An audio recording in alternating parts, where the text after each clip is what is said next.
Buonasera a tutti, grazie di essere in parte in presenza qui di fronte a noi, in parte collegati sui canali YouTube e Facebook. Siamo alla settima edizione del Sardinia Tourism Call to Action, con un tema particolarmente ambizioso. Quest'anno andiamo a ragionare sullo sviluppo futuro del turismo, quindi abbiamo preso un orizzonte 2024-2034 e cercheremo di capire qualcosa su questa prospettiva. Vedete a fianco a me ho due ospiti prestigiosi con i quali apriremo questa settima edizione. Al mio fianco il mio amministratore, l'amministratore di Geasar, del gruppo Geasar, ingegnere Silvio Pippo Bello, ancora a fianco di Silvio il professor Antonio Usai, che insomma è nel comitato scientifico del Sardinia Tourism Call to Action ed è un nostro amico affezionato col quale condividiamo una serie di ragionamenti. Nel ringraziare naturalmente il service fornito dal gruppo Unione Sarda, tutti i colleghi che hanno dato un impulso fondamentale allo sviluppo di questo programma del 2023, do subito la parola a Silvio, in modo che ci faccia i saluti, ci porti i saluti e ci faccia qualche considerazione anche su quello che potrebbe essere lo sviluppo. Sul tema, sì, grazie Lucio. Come stai? Tanto, Vabbè. allora, proseguo con i ringraziamenti perché Riprendetemi abbiamo dopo se da dico ringraziare scappate. tutti coloro che sono collegati, alcuni sono anche in presenza, e chi ha, chi ha coordinato e ha partecipato, insomma, alla creazione di questo evento, e soprattutto al tuo staff, perché sono stati molto bravi, ma anche i collaboratori, quelli che collaborano, ma anche soprattutto la regione. Non lo dico per, diciamo, incensare la regione, ma è vero, loro hanno, soprattutto l'assessore Giovanni Chessa, ha creduto molto in questo evento e lo sta portando avanti. Questa hai detto che è la settima edizione, Settima quindi sono edizione. 7 anni che facciamo questo evento. È un evento importante perché è un momento in cui si mette attorno al tavolo una serie di esperti del settore e si parla di vari temi legati al turismo. Turismo che, come sappiamo, è la risorsa principale della nostra isola. E questa volta si parla del futuro del turismo, quindi il turismo da qui a 10 anni, no?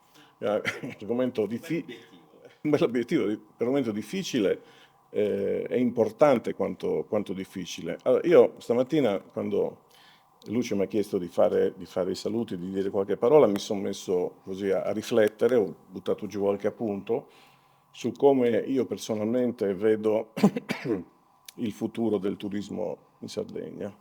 Devo dire che ne è venuta fuori così, un quadro, secondo me, ottimistico, basato su una cosa fondamentale, il fatto che la società sta cambiando.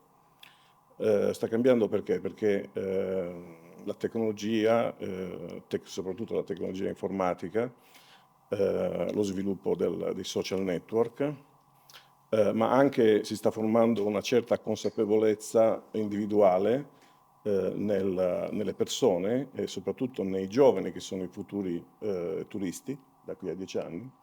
Pensavo a mio nipote che oggi ha 10 anni che fra poco sarà il turista, no? I ragazzi cominciano a viaggiare già a un'età precoce, no? 15 anni, 16 anni già sono in giro, vanno in Australia, in America. Sì, già sono dei buoni clienti quando hanno pochi mesi viaggiando con i genitori, generano delle occasioni di Esatto, acquisto. sono loro stessi che orientano anche le scelte dei genitori, no? Voglio andare qui, voglio andare là, voglio fare questo, voglio fare questa. Quindi allora, dobbiamo concentrarsi su di loro, che sono i turisti del futuro. Questi hanno oggi una consapevolezza diversa dalla nostra, parlo della mia età, consapevolezza che è legata al valore della vita, al valore del tempo, no? È legata al valore della natura, e quindi orienta le proprie scelte su questi canali. Adesso, tornando al fatto che sono ottimista sul futuro del turismo, perché? Perché la Sardegna, eh, diciamo che interpreta molto bene queste esigenze. Quindi abbiamo una grossa opportunità. Noi abbiamo la natura, abbiamo la cultura la cultura, la storia, le tradizioni, no? Questi valori identitari, no? La salute, la cucina. Abbiamo tutto ciò, tutti gli ingredienti che sono richiesti, secondo me, dal turista del futuro, che è consapevole di queste cose, no? Quindi è un momento, secondo me, storico, nel quale dobbiamo cercare di prendere al volo questa opportunità che ci consente anche questa è una cosa importante, di aggredire un po' questa nostra dipendenza dal turismo balneare, dal mare, no? Dal sole, dalla spiaggia, no? Oggi sappiamo che questi sono elementi che da noi sono saturi, no? Lo vediamo, negli ultimi anni addirittura si è dovuto porre dei limiti, no? All'ingresso sulle spiagge, via dicendo, le strade. Cioè, durante l'estate la Sardegna è satura, questo insomma, lo dicono i fatti. Questi elementi di cui parlavo prima, quindi il benessere, la natura, la tradizione, sono elementi destagionalizzanti, perché sono elementi che si possono avere, si possono offrire anche durante diciamo la bassa stagione, che io vorrei richiamare. Non so se vi ricordate quando ci fu la campagna promozionale L'altra stagione. Sì. Ricordi? Certo. Tu eri di Meridiana, forse era ancora Lisarda, adesso non mi ricordo. L'altra stagione, quindi c'è un'altra stagione che noi dobbiamo sfruttare e una stagione che si basa su questi elementi.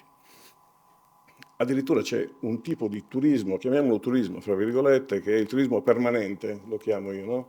Non so se avete sentito della iniziativa di qualche paese, io ho visto quella di Ololai, no?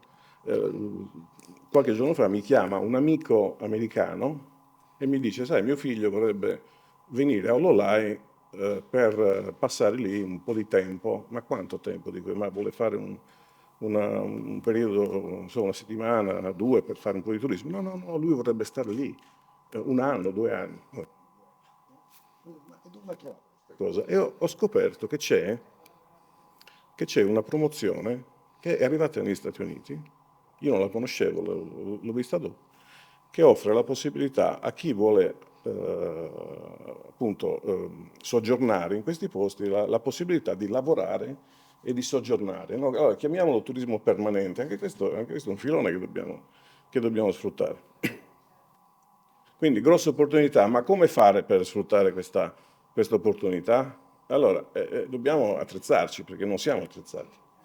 Allora, intanto dobbiamo riorganizzarci un pochettino anche come diciamo, progettazione delle offerte, no? E qui dico una cosa che forse, di cui avevamo già discusso anche con l'assessore Chessa, avevamo diciamo, delle idee divergenti, no? Io ripropongo la formazione di un'organizzazione che possa interpretare, raccogliere, sviluppare e attuare le esigenze dei territori. Quindi quella che chiamiamo volgarmente DMO, cioè Destination Management Organization, cioè un'organizzazione alla quale partecipino collegialmente tutti gli attori del settore, no? A partire ovviamente dalla politica, quindi dalla regione, le istituzioni, le associazioni imprenditoriali del turismo, gli porti, aeroporti, camere di commercio, perché le esigenze sono diverse da territorio a territorio e le risorse, ma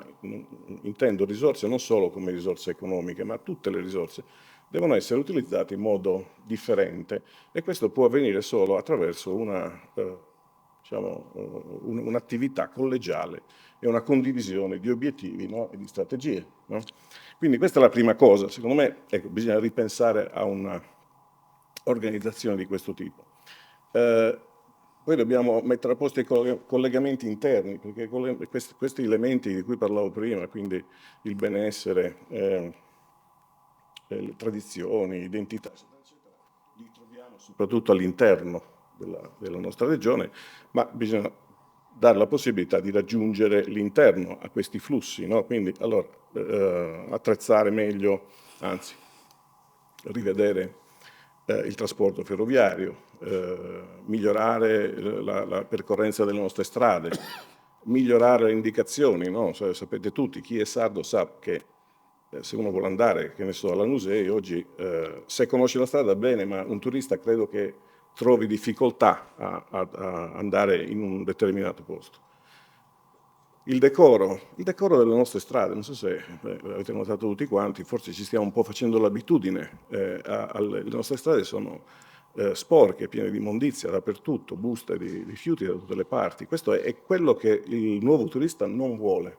Ecco, quindi anche da questo punto di vista bisogna attrezzarsi. E poi, e questo è il collegamento con l'ambiente, la sostenibilità. Oggi le nuove generazioni vogliono fare un turismo sostenibile. Sostenibile vuol dire che i resort dove vanno devono essere alimentati con risorse diciamo, non provenienti dal sole, dal vento, insomma,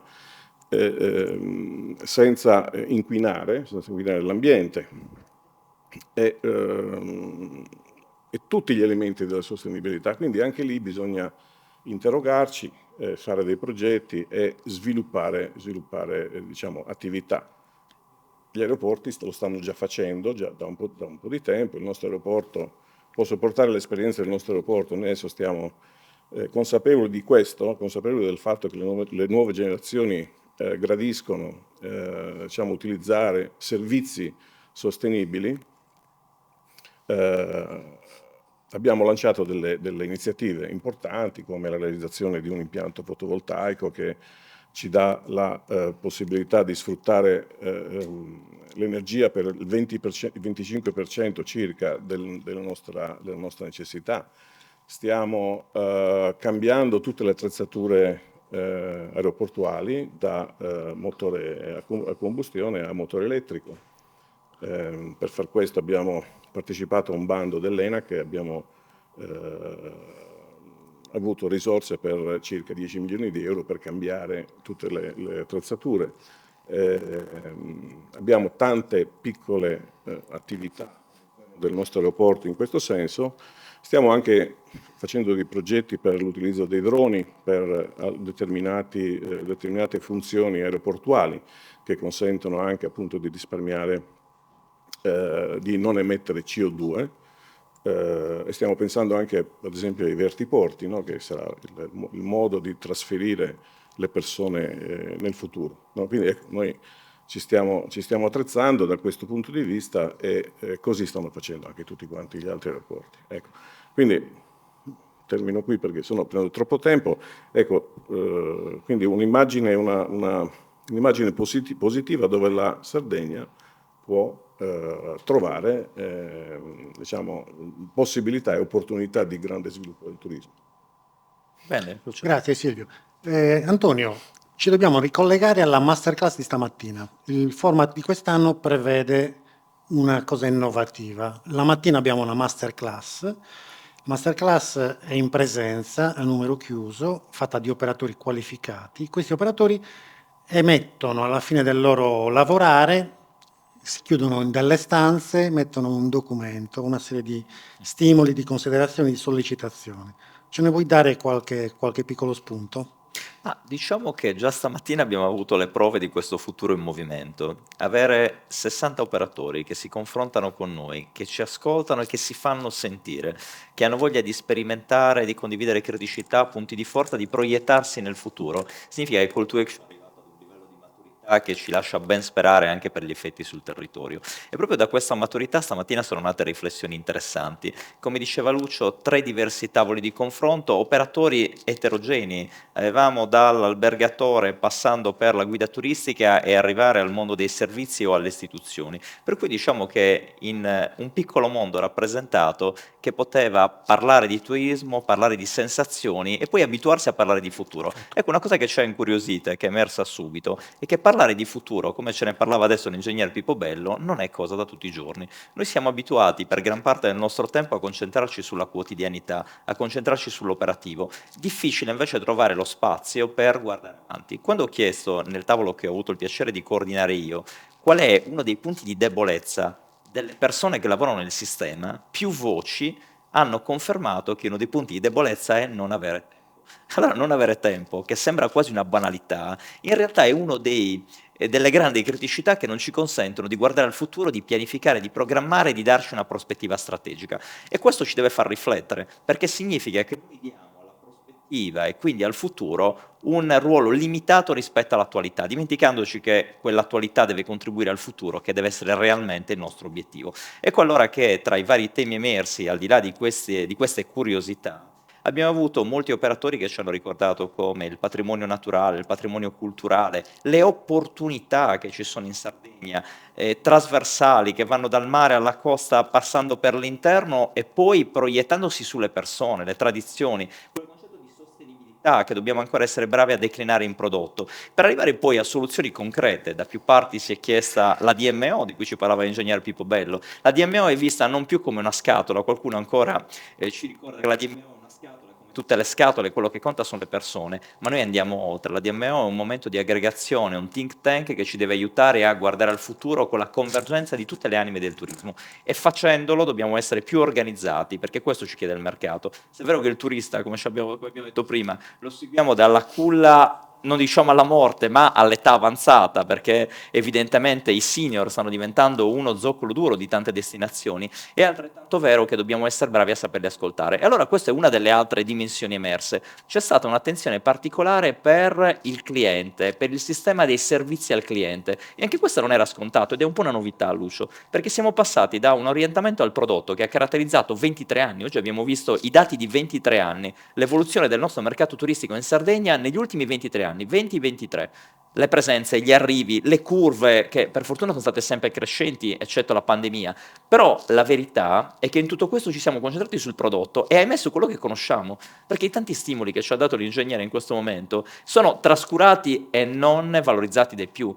Oggi tutto questo è stato visto in modo critico e rilanciato nell'ottica del servizio. Se siamo bravi ad accorgerci che il cliente ha necessità e le seguiamo costantemente, in automatico siamo bravi a sviluppare dei progetti, e quei progetti incontreranno il favore del nipotino di oggi che sarà il turista di domani, ma anche del Silver Air, quindi il nostro pensionato, che potrebbe anche localizzarsi in un territorio per viverci e perché no, per fare anche un secondo lavoretto che lo porta ad essere costantemente attivo. Quindi io credo che il primo momento di questa nuova strategia di call to action sia stato non soltanto positivo e sentito, ma anche atteso. Gli operatori lo attendevano il momento di poterci dire: questo è il mio pensiero e vorrei con voi, l'altro momento importante, trovare una sintesi, perché se è vero che tutti noi abbiamo delle idee, è molto complicato poi tradurle in linee operative. E allora forse questo è il nostro compito, quello dell'ingegner Pippo Bello, del dottor Murru, il mio per un pezzetto, quello dei tanti colleghi che lavorano a questi tavoli del progetto Call to Action: ascoltare, portare a sintesi,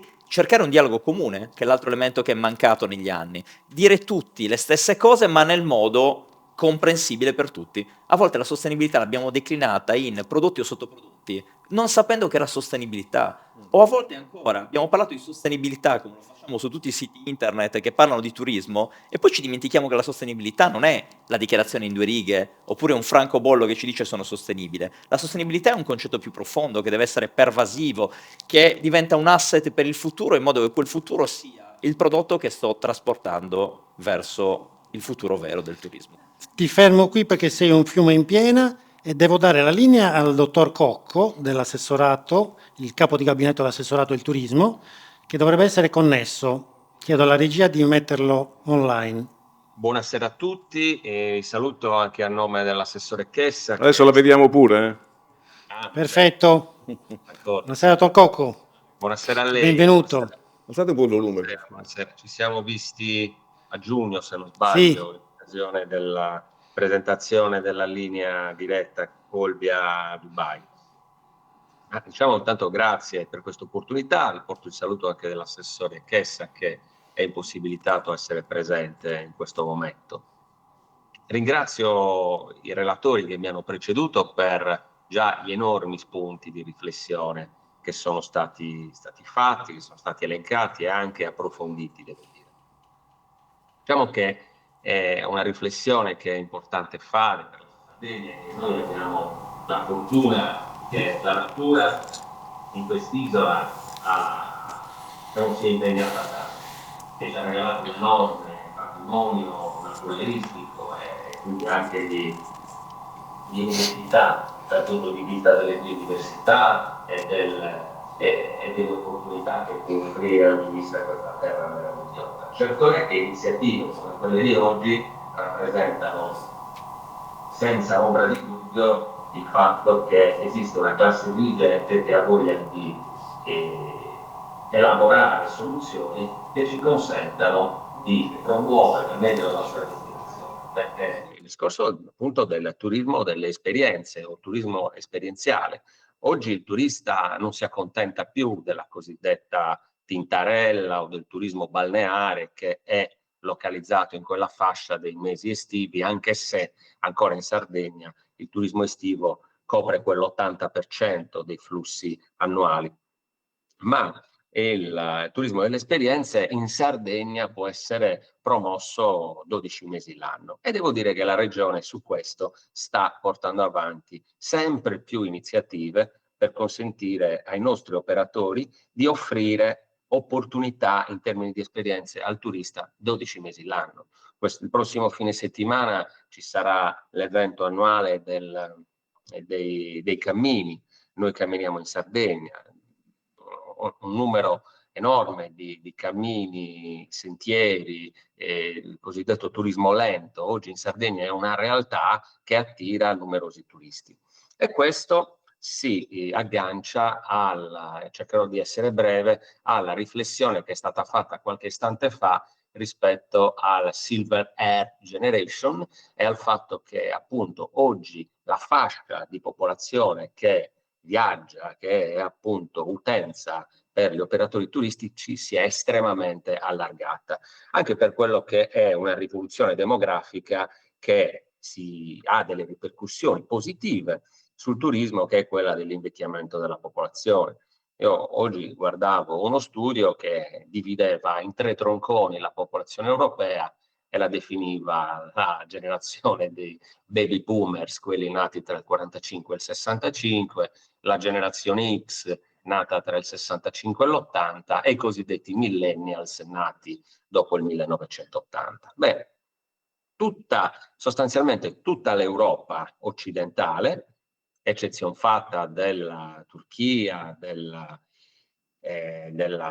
Bielorussia, della Norvegia e dell'Islanda, ecco, è una popolazione che ha visto innalzare l'età media in maniera straordinaria. E la Sardegna purtroppo è una di quelle regioni che soffre maggiormente di tutto questo, insieme all'Italia. Quindi è chiaro che anche il tipo di promozione turistica oggi è rivolto a una fascia generazionale molto più ampia rispetto a quella del passato, e questo deve portarci a fare dei ragionamenti che si riallacciano a quello che il dottor Pippo Bello ha fatto in merito al problema dei collegamenti interni, oltre che a quelli esterni, e soprattutto alla necessità di migliorare il decoro dei nostri comuni e una migliore e più sapiente valorizzazione dei borghi, che purtroppo in Sardegna è un attimino in difficoltà.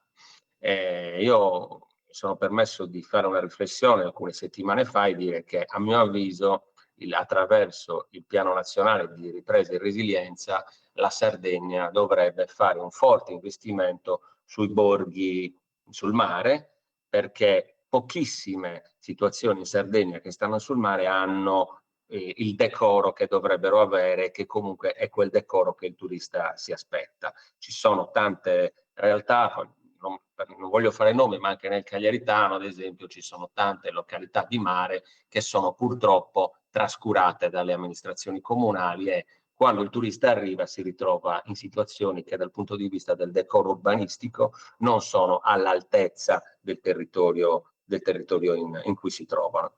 Però questo perché ho fatto una riflessione sulla valorizzazione del patrimonio edilizio urbanistico, perché comunque la Sardegna oggi, tanti comuni della Sardegna sono attenzionati da spesso pensionati del nord Europa, che rispetto ai prezzi dei nostri immobili hanno un enorme potere d'acquisto e stanno acquistando tanti immobili nel centro Sardegna, facendo diventare quei borghi lì una sede di residenza per diversi mesi l'anno. Ecco, come vedete io ho voluto fare una brevissima analisi che ha toccato diversi punti, che però ci dà l'idea, credo possa dare un contributo di idee rispetto a ciò che è il reale potenziale della Sardegna, che è molto di più rispetto al dover promuovere le nostre spiagge e le nostre coste.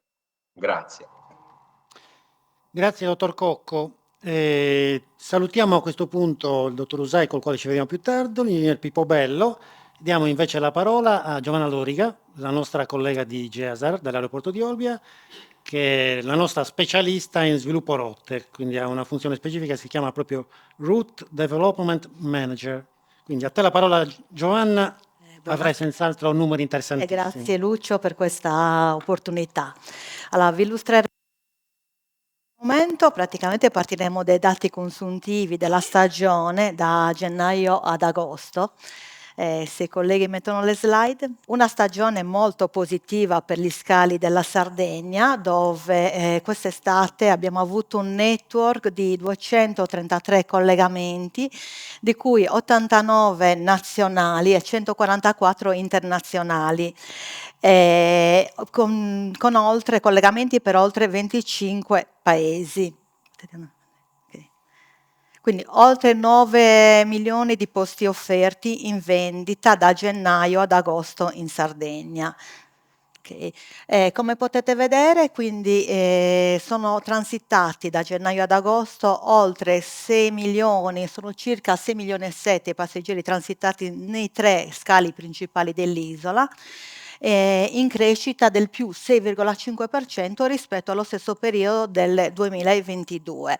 Allora, come potete vedere, diciamo, abbiamo i numeri positivi in tutti e 3 gli scali, in particolar modo lo scalo di Cagliari che ha registrato un più 11%.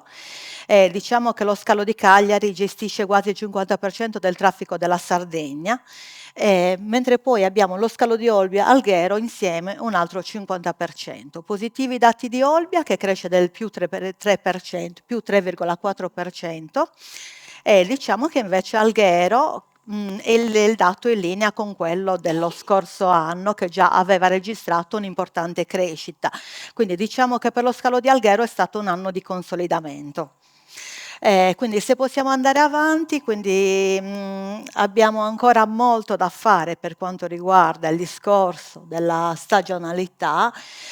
Come potete vedere c'è stato un incremento in tutti i mesi dell'anno, però c'è una notevole differenza tra i passeggeri trasportati nel periodo giugno, luglio e agosto e quelli dei primi mesi dell'anno. Soprattutto l'anello debole, diciamo, è il mese di febbraio, anche per la mancanza di eventi, mentre a gennaio riusciamo in un certo modo a coprire ed essere più attrattivi sia nei confronti delle compagnie aeree che diciamo dei clienti, perché magari abbiamo una coda del Capodanno, del Natale, eccetera. A febbraio veramente siamo deboli. Quello che si evince quest'anno è che per la prima volta nella storia, diciamo, dello scalo, a mia memoria, poi non lo so, il mese di luglio in termini di traffico ha superato quello di agosto, quindi vediamo un mese di luglio con 1,5 milioni di passeggeri, con un'importante crescita del 4,2%, mentre diciamo che a agosto ci siamo assestati sullo 0%. Questo anche mi ricollego al discorso fatto prima sia dal nostro amministratore delegato che dai colleghi, che forse il mese di agosto è arrivato al livello di saturazione. Siamo anche in crescita rispetto al 2019, quindi il dato è positivo, abbiamo un più 6,5% come ho detto prima rispetto al 22 e un più 5,2 rispetto al 2019. Allora, però vediamo un attimino qual è l'origine, la provenienza di questi passeggeri. Qua parliamo di passeggeri, non di turisti. Noi non abbiamo il dato relativo agli arrivi turistici, quindi qua mi riferisco ai passeggeri che sono transitati negli aeroporti in arrivo e in partenza dai 3 scali sardi.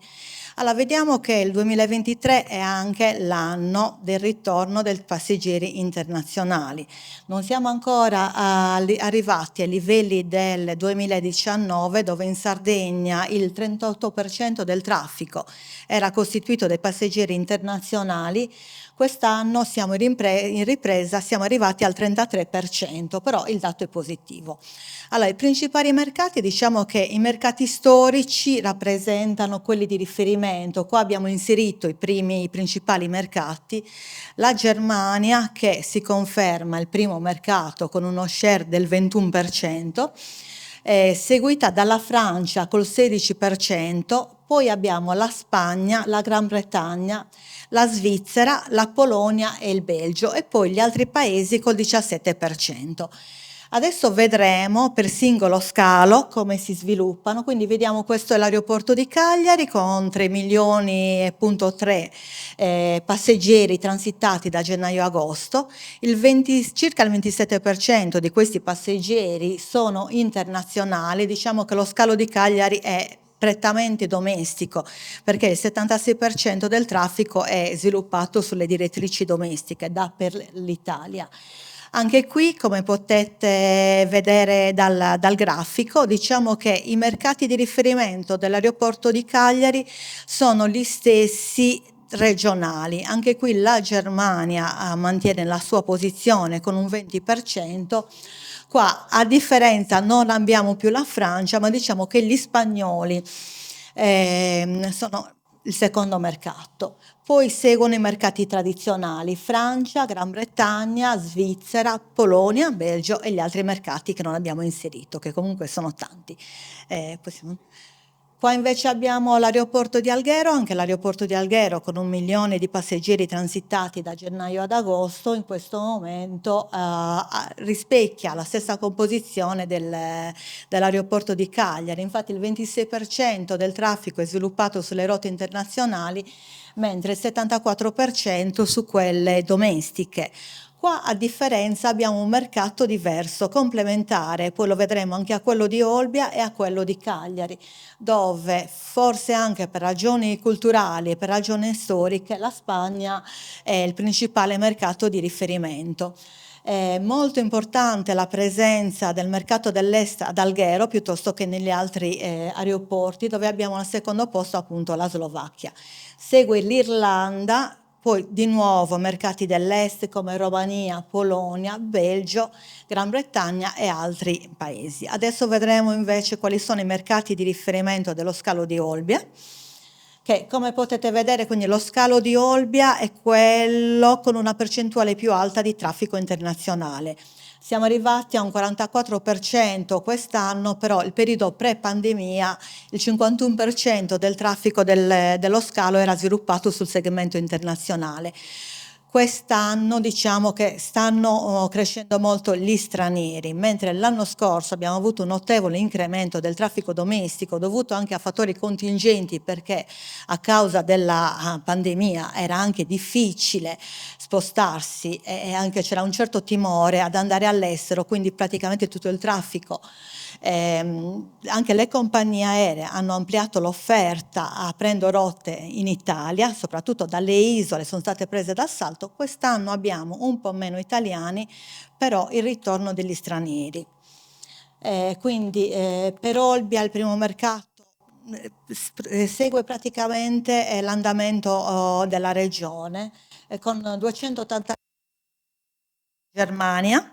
Poi abbiamo la Francia, la Gran Bretagna, Svizzera, Spagna, Olanda, Polonia e altri. Allora, lo scalo di Olbia quest'estate è notevole. Abbiamo avuto l'apertura di 17 ulteriori collegamenti, alcuni novità assolute e altri invece ampliamenti di offerta che sono andati ad affiancare collegamenti che avevamo già con altre compagnie. In particolar modo qua non è evidenziato, ma abbiamo sia ampliato il network, qua non sono inseriti ma ci siamo espansi, abbiamo aperto i collegamenti con la Grecia, un mercato nuovo, mai collegato in precedenza, grazie all'arrivo di una nuova compagnia aerea, Aegean, che è la compagnia di bandiera della Grecia, quindi un collegamento molto importante, operato da giugno a settembre, che sicuramente verrà riconfermato anche il prossimo anno. Abbiamo aperto poi altra novità, il collegamento con l'Irlanda. L'aeroporto di Olbia non era mai stato collegato con l'Irlanda. Anche qui l'ingresso di un'altra compagnia di bandiera, la Aer Lingus, che collega Olbia con Dublino, sempre qui da maggio a settembre. E poi ultimo, ma molto importante, perché rappresenta un tassello di espansione per noi, che ci fa anche ben sperare per l'apertura in ulteriori mercati, l'apertura del collegamento con Dubai, con gli Emirati Arabi. Per quanto riguarda, quindi questo vi ho raccontato cosa è successo sinora. Allora, in un futuro prossimo siamo anche fiduciosi per questa stagione invernale, dove avremo un incremento dell'offerta del più 14% rispetto all'anno scorso. Finalmente abbiamo ripristinato un collegamento internazionale che mancava tanto con Barcellona, oltretutto con orari comodissimi, perché uno schedulato molto molto comodo, perché parte il giovedì e ritorna la domenica. Al momento è in vendita sino alla prima settimana di gennaio, perché anche il vettore vuole vedere come reagirà il mercato. Abbiamo anche un incremento poi di frequenze sulla rotta Bologna, poi manteniamo i collegamenti per Torino, Venezia e Verona della Volotea. Il vettore EasyJet incrementa le frequenze su Malpensa, che passeranno in alcuni periodi a 6, in altri a 5, e poi naturalmente abbiamo i collegamenti con Roma e Milano. Roma collegato in continuità territoriale da 2 vettori, Volotea e Aeritalia, e invece Linate collegato da Aeritalia. Per quanto riguarda le prospettive future, siamo molto ottimisti, perché abbiamo dei feedback positivi da parte delle compagnie aeree. A breve, dal 15 al 17 ottobre, saremo ad Istanbul, dove si terrà il principale evento del mondo dell'aviation, dove praticamente si incontrano oltre 1000 fra compagnie aeree e aeroporti, e lì avremo occasione di discutere appunto delle prospettive della stagione Summer 24. Summer 24, che come potete vedere dai siti internet delle compagnie è già in vendita, quindi sicuramente ci saranno margini per alcune novità o per ampliamenti di frequenze, però le compagnie hanno già messo in vendita tutta l'offerta. Vi ringrazio e buona serata. Eccoci di nuovo collegati. Grazie Giovanna. Grazie Lucio. Dati sempre precisi. Una richiesta che viene dal web: i dati contengono anche i numeri dell'aviazione generale? Alcuni dati, allora i dati che abbiamo fatto vedere all'inizio contengono, sulla panoramica dei 3 aeroporti sardi, contengono anche l'aviazione generale e i transiti. Potete trovare, allora vi ricordo che potete trovare tutti i dati degli scali italiani sul sito AS Aeroporti. Al momento sono aggiornati sino al 31 agosto 23, ma a breve inseriranno anche settembre. Non ho detto settembre è andato molto bene. Per quanto riguarda Olbia, circa 470.000 passeggeri transitati, quindi siamo molto contenti, un più 2%, e siamo fiduciosi anche per ottobre. Grazie. Grazie Giovanna. Allora chiamo qui a fianco a me Gianfranco Fancello, il professor Fancello dell'Università di Cagliari, il comitato scientifico con noi dall'inizio, un fondatore di Call to Action. Grazie Gianfranco di essere qui con noi. Gianfranco è stato affidato un panel abbastanza complesso, perché il tema, Gianfranco, è ambizioso: turismo e innovazione.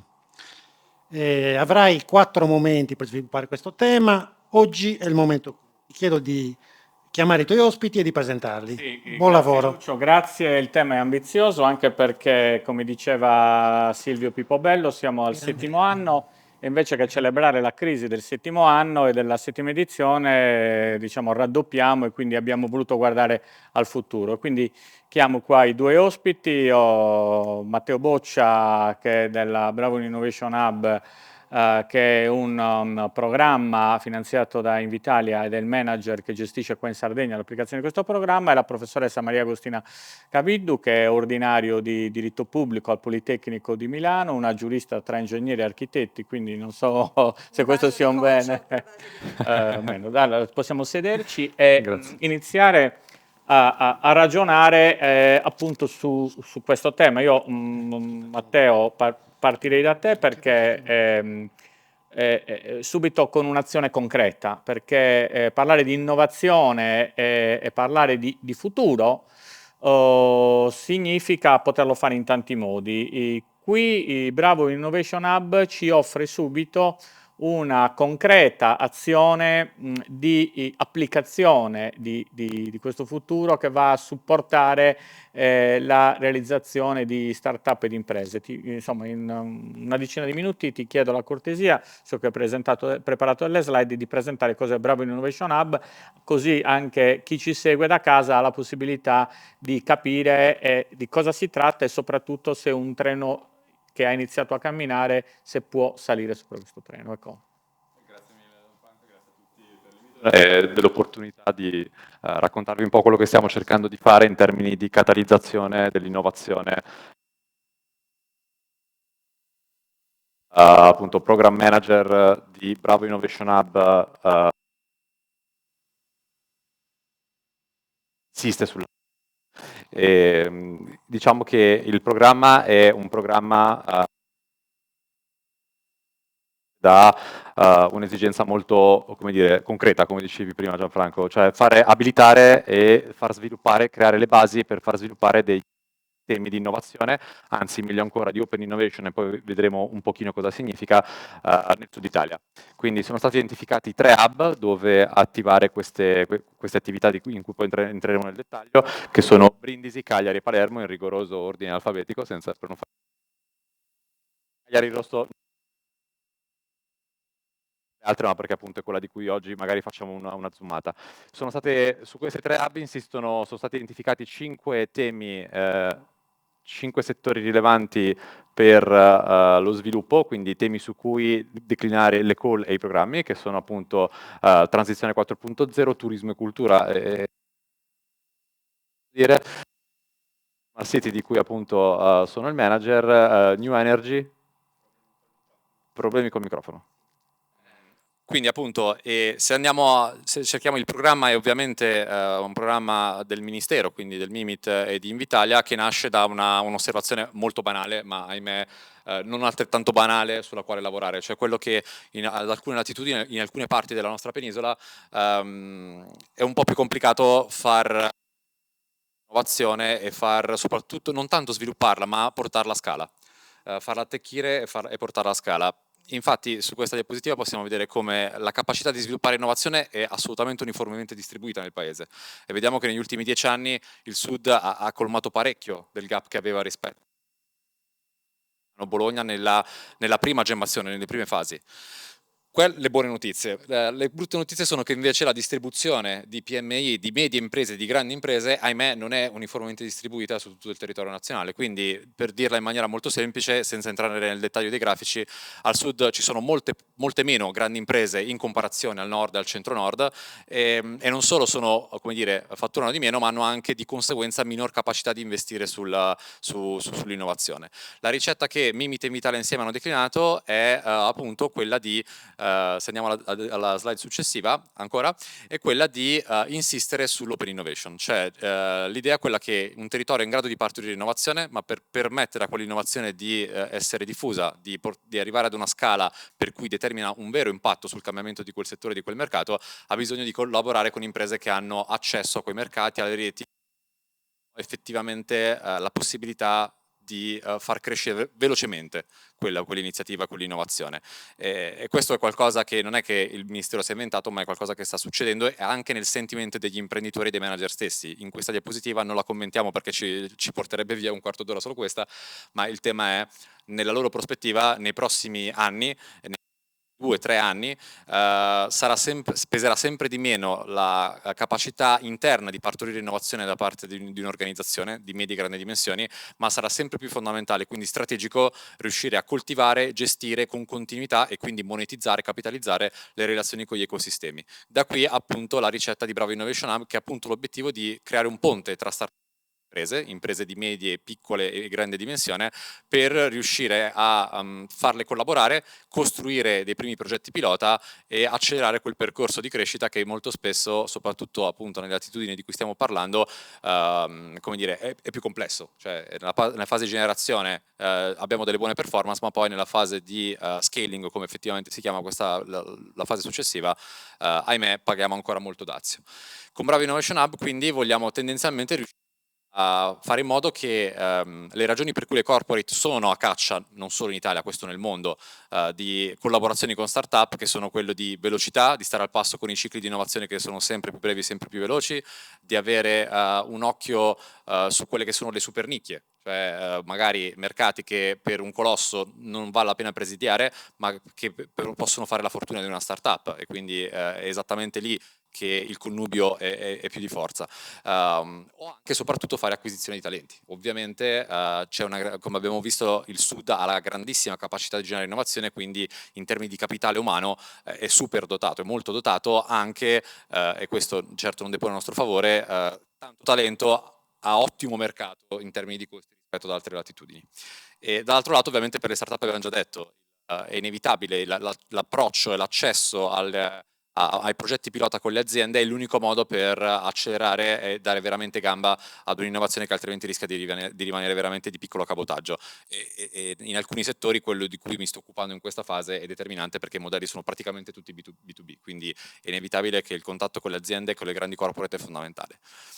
Se andiamo alla slide successiva, questo è un po' quello che noi vogliamo fare, cioè cercare di essere un po' un ponte culturale tra imprese anche di medie dimensioni, quindi non stiamo a Bravo Innovation Hub a corporate partner giganteschi, quindi le principali corporate italiane, ma l'ambizione principale è quella di convincere e di spingere anche imprese che sono considerevolmente piccole. Stiamo parlando di imprese che fatturano tra i 15, 20, 30 milioni, quindi in termini di size non avrebbero da sole la capacità di fuoco di promuovere grossi progetti di innovazione, però di entrare in un ecosistema in cui in maniera continuativa e fertile vi è collaborazione con il tessuto imprenditoriale innovativo che quel territorio esprime. Quindi abbattendo le asimmetrie informative e rendendo più semplice le prime sperimentazioni di questa tipologia di approccio anche per imprese non enormi. Se andiamo velocemente, e poi almeno per il primo giro magari chiudo e poi lasciamo spazio per successivamente, nei vari hub ci sono degli operating partner che poi effettivamente gestiscono hanno l'onere e l'onore di gestire questa mole di attività. A Cagliari e in Sardegna il partenariato è composto da Apply Consulting, che è l'impresa DNA sardo che io e di fatto di mestiere da quando è nata, da 10 anni, cerca di costruire ponti tra le PMI innovative che ha nel portafoglio clienti di Apply in termini di PMI del territorio che investono frequentemente con costanza e circa 50 startup che intercettiamo e processiamo con vari programmi nell'anno. Ma per non andremo da nessuna parte, ma ci siamo portati a bordo due partner di tutto rispetto, cioè uno dei principali acceleratori italiani, Bianca, che ha un portfolio di imprese che hanno raccolto negli ultimi 5 anni più di 20 milioni di euro sul mercato dei capitali, e Startup Italia, che è sicuramente il magazine che è di riferimento per chi si occupa di innovazione in Italia, con una community di più di 4 milioni e mezzo di imprenditori, innovatori e start-upper.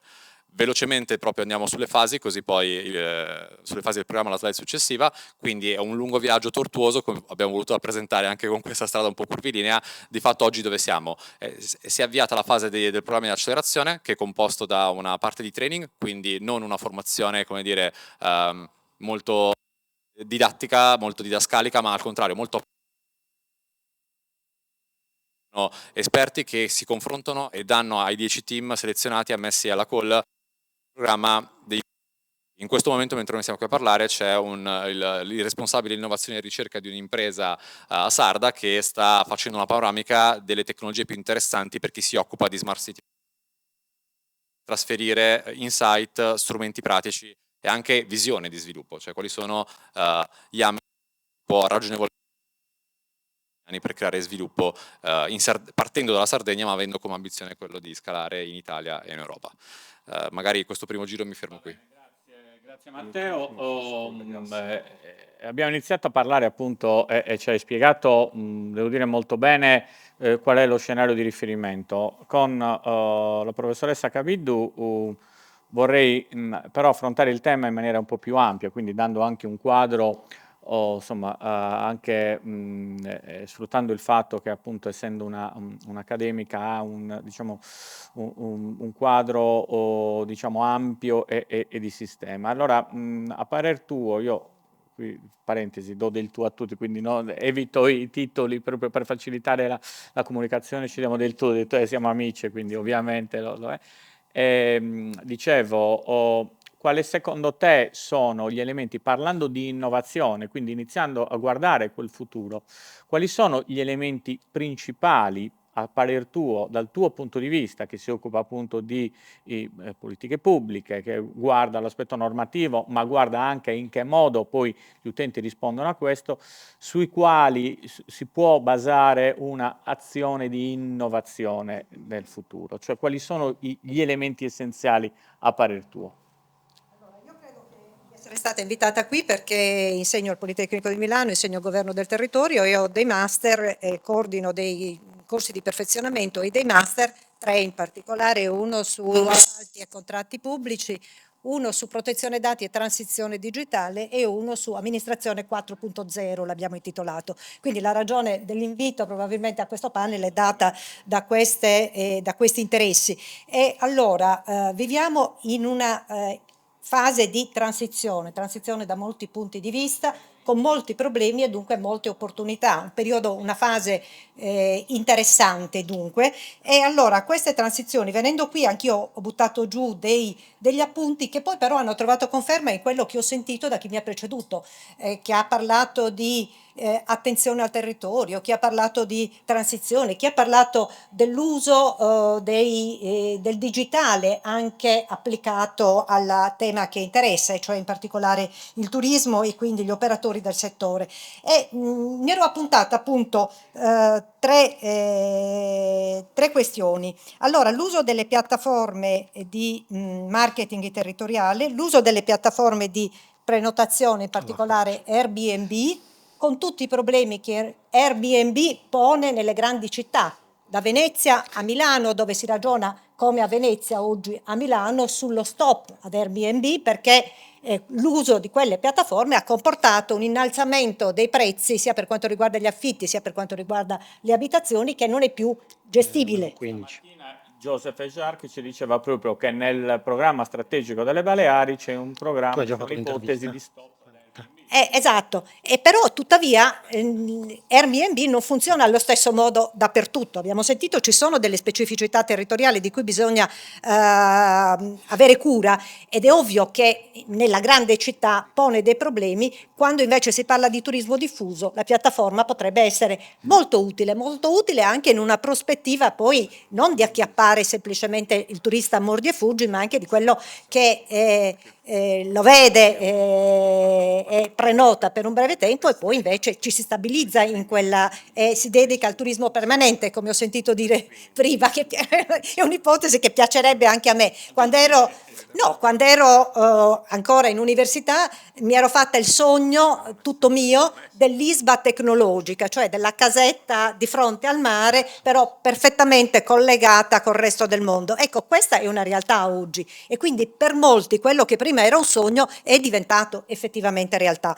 Ma torniamo appunto agli usi delle piattaforme. Per esempio le piattaforme evidentemente che tutti gli operatori del turismo conoscono benissimo, di recensione, da TripAdvisor o quello che è, bisogna averne cura di queste piattaforme, non nel senso che bisogna drogarle, ma bisogna averne cura per un fattore puramente semplicemente reputazionale, che i nostri vecchi, come vedremo alla fine ci tornerò su questo, sulle nostre comunità anche di antica origine, sapevano. La reputazione è importante, la fama è importante. Dopodiché c'è l'uso dei cosiddetti algoritmi, anche di questi abbiamo avuto conoscenza tutti quanti quest'estate, in modo particolare ne abbiamo sentito parlare tutti, perché ci è stato detto se i prezzi dei biglietti salgono è perché gli algoritmi registrano il fatto che io vado a vedere 3 o 4 volte qual è il prezzo prima di prenotare e poi però se ci vado 4 volte e poi 5 volte, tac, l'algoritmo mi dice che io sono molto interessata evidentemente. Ecco, evidentemente i vettori fanno il loro mestiere e usano l'algoritmo per far crescere il prezzo del biglietto. Potrebbe quello stesso algoritmo essere usato in maniera diversa da chi si occupa delle strategie turistiche.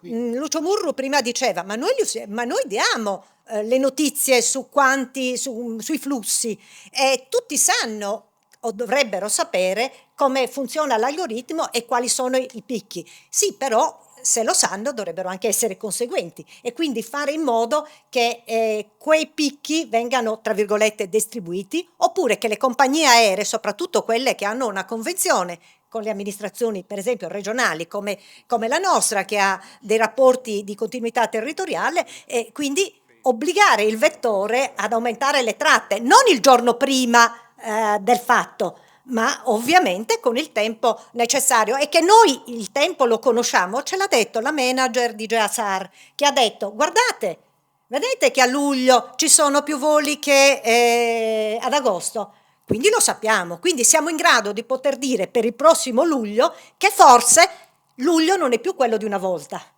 E quindi che forse anche a luglio le tratte possono essere aumentate. Scusami, intervengo. Interessante questo aspetto dell'uso dell'algoritmo come un elemento, diciamo, di progetto, è un elemento di supporto, di programmazione, è uno strumento decisionale. Ecco, tu vedi la struttura pubblica in qualche modo pronta, oppure cosa manca alla struttura pubblica? Ecco, allora, io su questo non faccio nomi, o meglio, faccio solo riferimento a una categoria. Voi sapete, alla mia categoria, quella dell'avvocato, oltre che del professore universitario. Voi sapete che da tempo, e questo è molto importante evidentemente per gli operatori economici, la giustizia, il sistema giustizia è stato completamente digitalizzato, i processi sono ormai telematici. Qualche giorno fa però un ordine professionale si è rivolto a me dicendo: ma noi abbiamo un problema con la firma digitale. Cosa succede quando la firma digitale scade? Si può ancora accedere? Di chi è la responsabilità per i dati che sono stati, per i documenti che sono stati firmati e che non si possono più aprire perché sono capitati? Ecco, lì mi sono resa conto che evidentemente noi usiamo il digitale ma non sappiamo affrontare i problemi, perché evidentemente lì chi mi ha fatto la domanda, e sono domande che poi diventano ricorsi, che poi vanno in Cassazione, vanno ad intasare i ruoli del processo inutilmente, chi mi ha fatto quella domanda confonde tra firma digitale e conservazione dei dati. Io quando firmo il documento e archivio il documento, che lo archivi io o che dia l'incarico ad una società di archiviarlo, quel documento in qualunque momento con le credenziali è ovviamente fruibile, apribile e non c'è nessun problema. Evidentemente chi si pone il problema non ha capito questa differenza e quindi per esempio trascura di conservare quelle che sono le credenziali che gli permettono in qualsiasi momento di accedere al documento. Dunque il tema è la formazione. Noi possiamo avere tutti gli strumenti tecnologici più avanzati, ma se non siamo in grado di padroneggiarli quegli strumenti, poi evidentemente si creano problemi anche dove problemi non ci sono. Dunque per me il tema è quello appunto del coordinamento, ne parlavamo prima sempre con il dottor Murru, e ne parlavamo per quanto riguarda la mobilità non solo extraisolana ma anche interna all'isola, ma è un problema anche dal punto di vista proprio dei rapporti tra cittadino e amministrazione, è un problema anche per quanto riguarda le imprese evidentemente, e anche qui, primo giro, poi magari ci ritorniamo sopra, se il problema è appunto, se uno dei problemi, e secondo me forse quello più importante, è la formazione, perché innovazione vuol dire anche adeguata formazione per l'innovazione, ecco, io credo che a ciascuno il suo. Tutti quanti noi abbiamo sentito, soprattutto col PNRR, ne siamo stati avvertiti, che in ogni ministero, in ogni struttura, Invitalia compresa, si è creata o si sta pensando di creare un'accademia interna. Ecco, io dico, ma Invitalia faccia il suo, ne ha abbastanza se lo facesse. I ministeri facciano il loro, ne avrebbero abbastanza se lo facessero quello che devono fare, perché per la formazione ci sono già le università e sono gli enti che per missione quello devono fare. Rivolgetevi alle università e per il resto, una volta che siete formati, fate bene quello che dovete fare. Certo. Hai dato una serie di stimoli, Maria Agostina, fondamentali, soprattutto sul ruolo dei processi digitali, sul ruolo della digitalizzazione. Dopo 20 anni o dopo 30 anni stiamo ancora parlando di necessità di formare, di formazione sui processi digitali. Io dico sempre che abbiamo forse troppi strumenti intelligenti e pochi utenti o molti utenti stupidi che usano processi intelligenti che sostituiscono l'intelligenza o si fidano troppo. Quindi c'è un legame molto forte con la formazione, soprattutto sul fattore umano. Matteo, voglio tornare da te proprio perché Maria Agostina ci ha dato una serie di input sulle azioni, su quali possono essere i percorsi da fare. Quindi la formazione, voi state seguendo, e ce ne parlavi prima, un percorso di formazione di elevato livello sugli aspetti di natura manageriale. Ecco, volevo chiederti, i team che avete selezionato sono team che intanto che rapporti e che idee sottendono in termini di rapporti col territorio, di rapporti col sistema turistico, cioè possono essere tra questi 10 team, abbiamo tra chi si occupa di smart cities e ovviamente di mobilità green, in che modo questi possono aumentare o migliorare l'offerta turistica locale, se e quando diventeranno poi imprese. Allora, tanti punti li affrontiamo, ne mettiamo in fila. Sì, velocemente, vabbè, andiamo velocemente. Poi intanto sono d'accordissimo con te che l'Italia faccia il suo, ma io non parlo l'Italia. No, magari ci ascolta qualcuno. No, vabbè, però Invitalia è giusto che faccia il suo e credo che lo stia facendo sulla gestione dei fondi in maniera importante, e io appunto non parlo a nome di Invitalia perché non sono di Invitalia, ma sono appunto il manager qui in loco. Quando ho parlato di training sono davvero delle sessioni con chi ha già fatto il loro percorso, no? Perché si lavora molto sul chi sta hackerando sistemi. Sostanzialmente molto spesso le startup lavorano su paradigmi tecnologici e mercati che non sono ancora perfettamente consolidati, e ce ne sono tantissimi di esempi anche tra le 10 che abbiamo selezionato, quindi è per quello che hanno bisogno di punti di riferimento di chi sanno di cosa stanno parlando, perché magari sono ancora in poche le organizzazioni che hanno fatto quei paradigmi in maniera, non dico a livello di ricerca, magari c'è un ampio corpus, ma a livello poi di come quella ricerca, quel corpus viene tradotto in un prodotto che abbia anche degli utenti pronti per quel prodotto e che quindi semplifichi moltissimo la complessità tecnologica che c'è dietro, quello è tutto un altro film, ed è esattamente a quello che servono le sessioni di training di chi c'è già passato.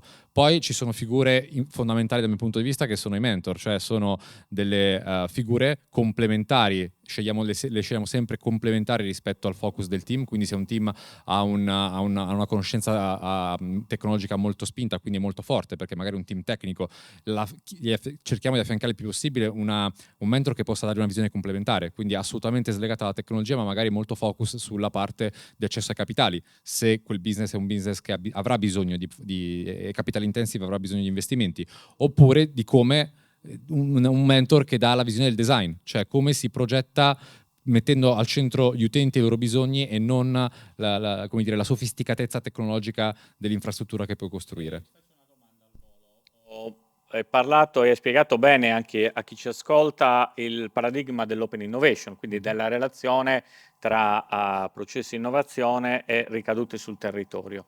Tu non sei sardo, l'accento mi tradisce, l'accento ti tradisce, zitto, ma e quindi la domanda è evidente: come hai trovato la Sardegna da questo punto di vista? Cioè hai trovato un tessuto economico di giovani ragazzi, cioè hai trovato un luogo frizzante dove è possibile buttare delle esche e trovare subito delle risposte, oppure vanno stimolati un po' di più? Cioè qual è secondo te, dall'esterno, vedendo all'esterno e mettendo le mani, quindi sporcandoti le mani, come hai trovato il contesto sardo? Perché questo può essere interessante. Franco, ti do una risposta molto onesta. Siamo qui per questo. Il primo è la scelta iniziale è stata una scelta meramente di natura personale, quindi prima ho sentito parlare dell'attrattività ambientale, tra virgolette, se vogliamo chiamarla così, o nel tenore di vita che questa terra offre, ed è stata il driver principale che personalmente mi ha guidato qui, oltre che l'ambizione di far accadere alcune cose anche qua.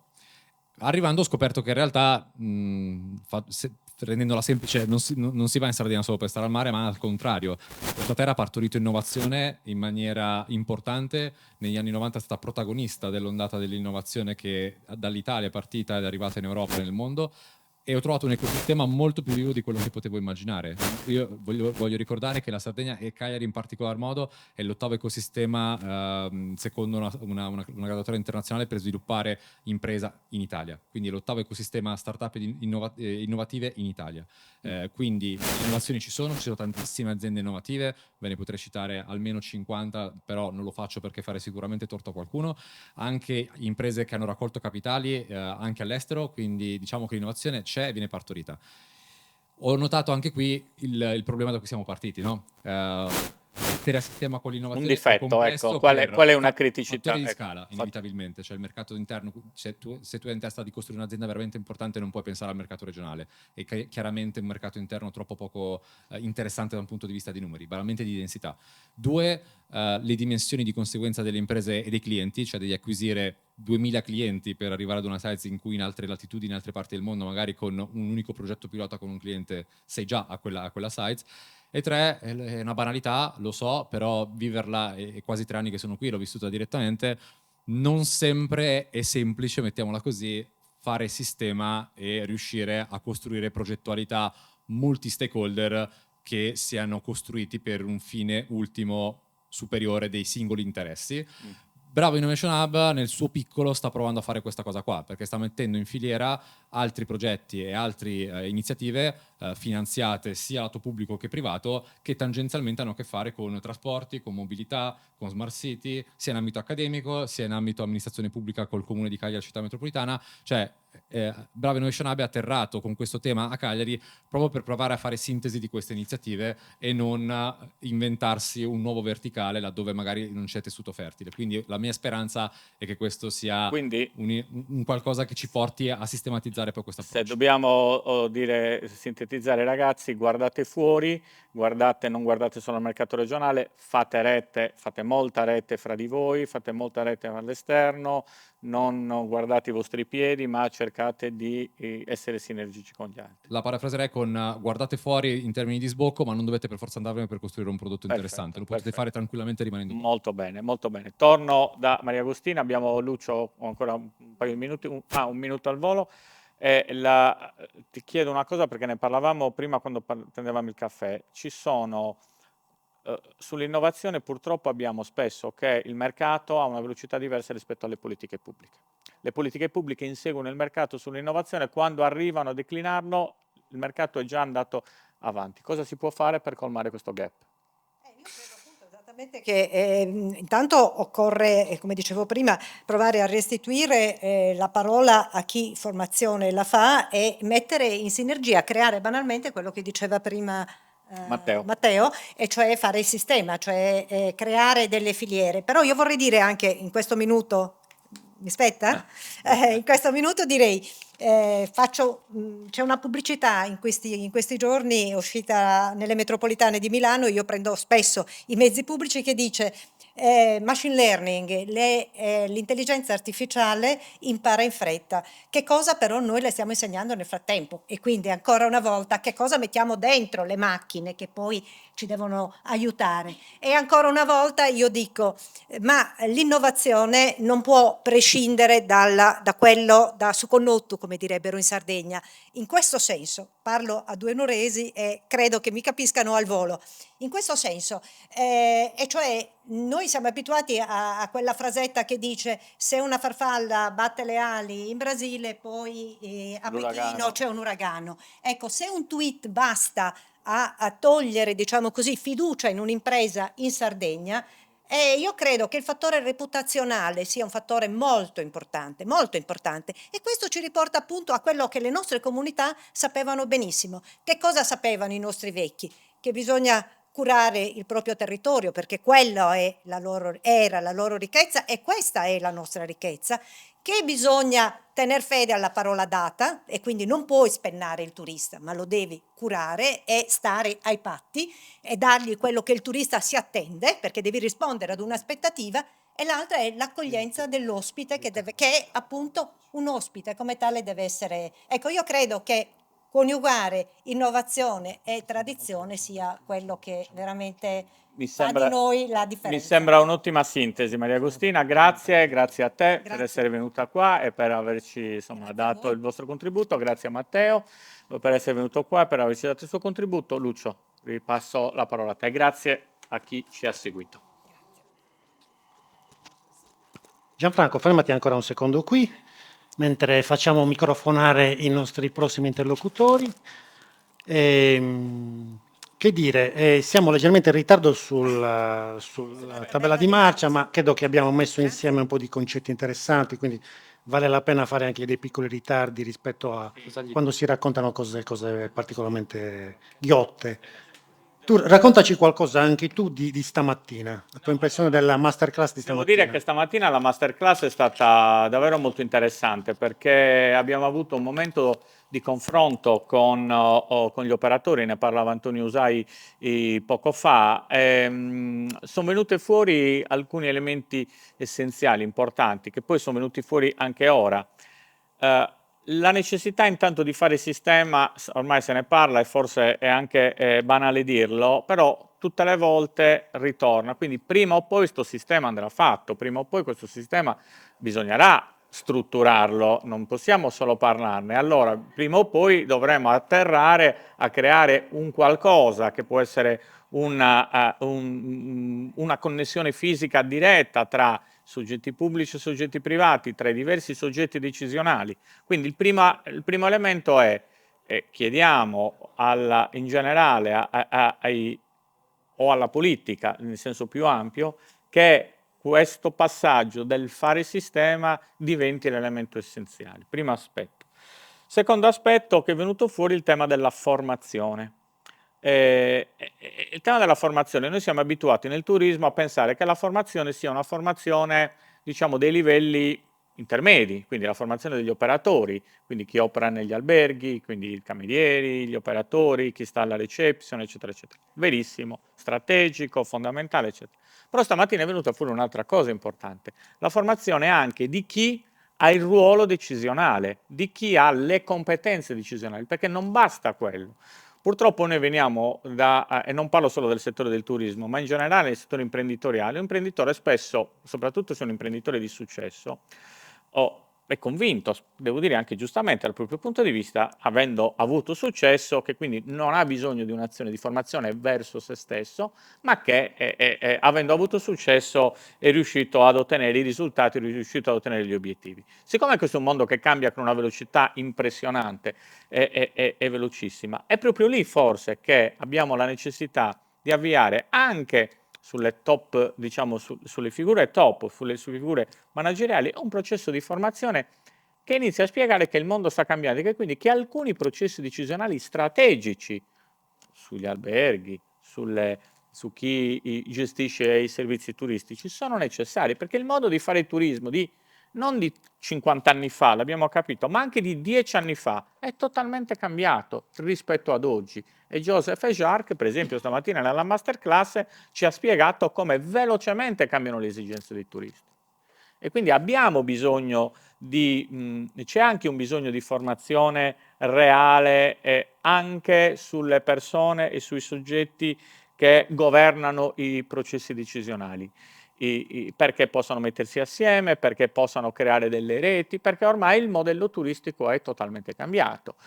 L'esempio che si faceva stamattina era quello sull'albergo.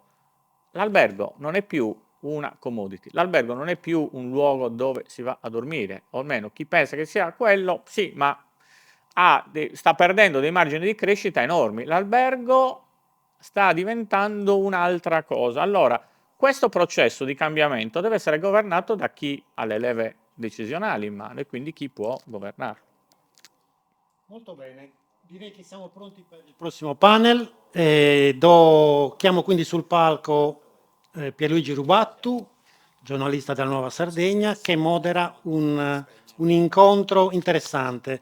Parlando di turismo non possiamo non parlare dell'agroalimentare, ma chi è che vende l'agroalimentare in Sardegna? Ci sono delle grandi società. Oggi ne abbiamo due molto interessanti, una che opera su Nuoro e Olbia, una che opera su Sassari. Pierluigi, a voi la parola, accomodatevi.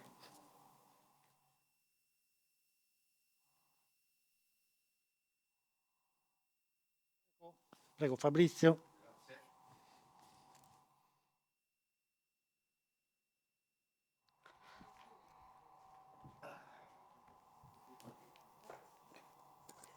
Buonasera. Si sente? Sì. Allora, ringrazio innanzitutto per l'invito a un appuntamento tanto prestigioso. Io sono uno dei redattori capo della Nuova Sardegna. Sono qui perché dal 2018, da quando è nato, curo il supplemento Top 1000, che presenta la classifica delle più grandi aziende della Sardegna e che vuole essere anche un rapporto non scientifico, divulgativo sullo stato dell'economia dell'isola. E quindi il compito che mi è stato affidato è di intervistare alcune delle aziende che compaiono in questa classifica. Sono 4 appuntamenti, scegliere fra 1000 aziende non è facile. Ho pensato però che questa è stata l'estate degli scontrini pazzi. Vi ricordate tutti, per alcuni giorni non si è parlato d'altro, dei prezzi folli che venivano applicati nelle località turistiche. In questo senso anche la professoressa Cabiddu ha fatto un accenno e ci ha dato un assist per proseguire il discorso. E quando si parla di prezzi e delle loro dinamiche, direi che gli esponenti della grande distribuzione sicuramente sono tra le persone più qualificate a dire delle cose interessanti. Qui abbiamo 2 imprenditori che sono non nella top 1000 ma nella top 100. Sono Fabrizio Piras, che è amministratore delegato di Filangiera, e Franco Fuchs, che è amministratore delegato di Insieme. Sono 2 soci Conad. Franco Foris ha 5 punti vendita, 2 a Olbia, 2 a Nuoro e 1 a Ottana, e Fabrizio Piras 3 punti vendita a Sassari. Come li posso presentare?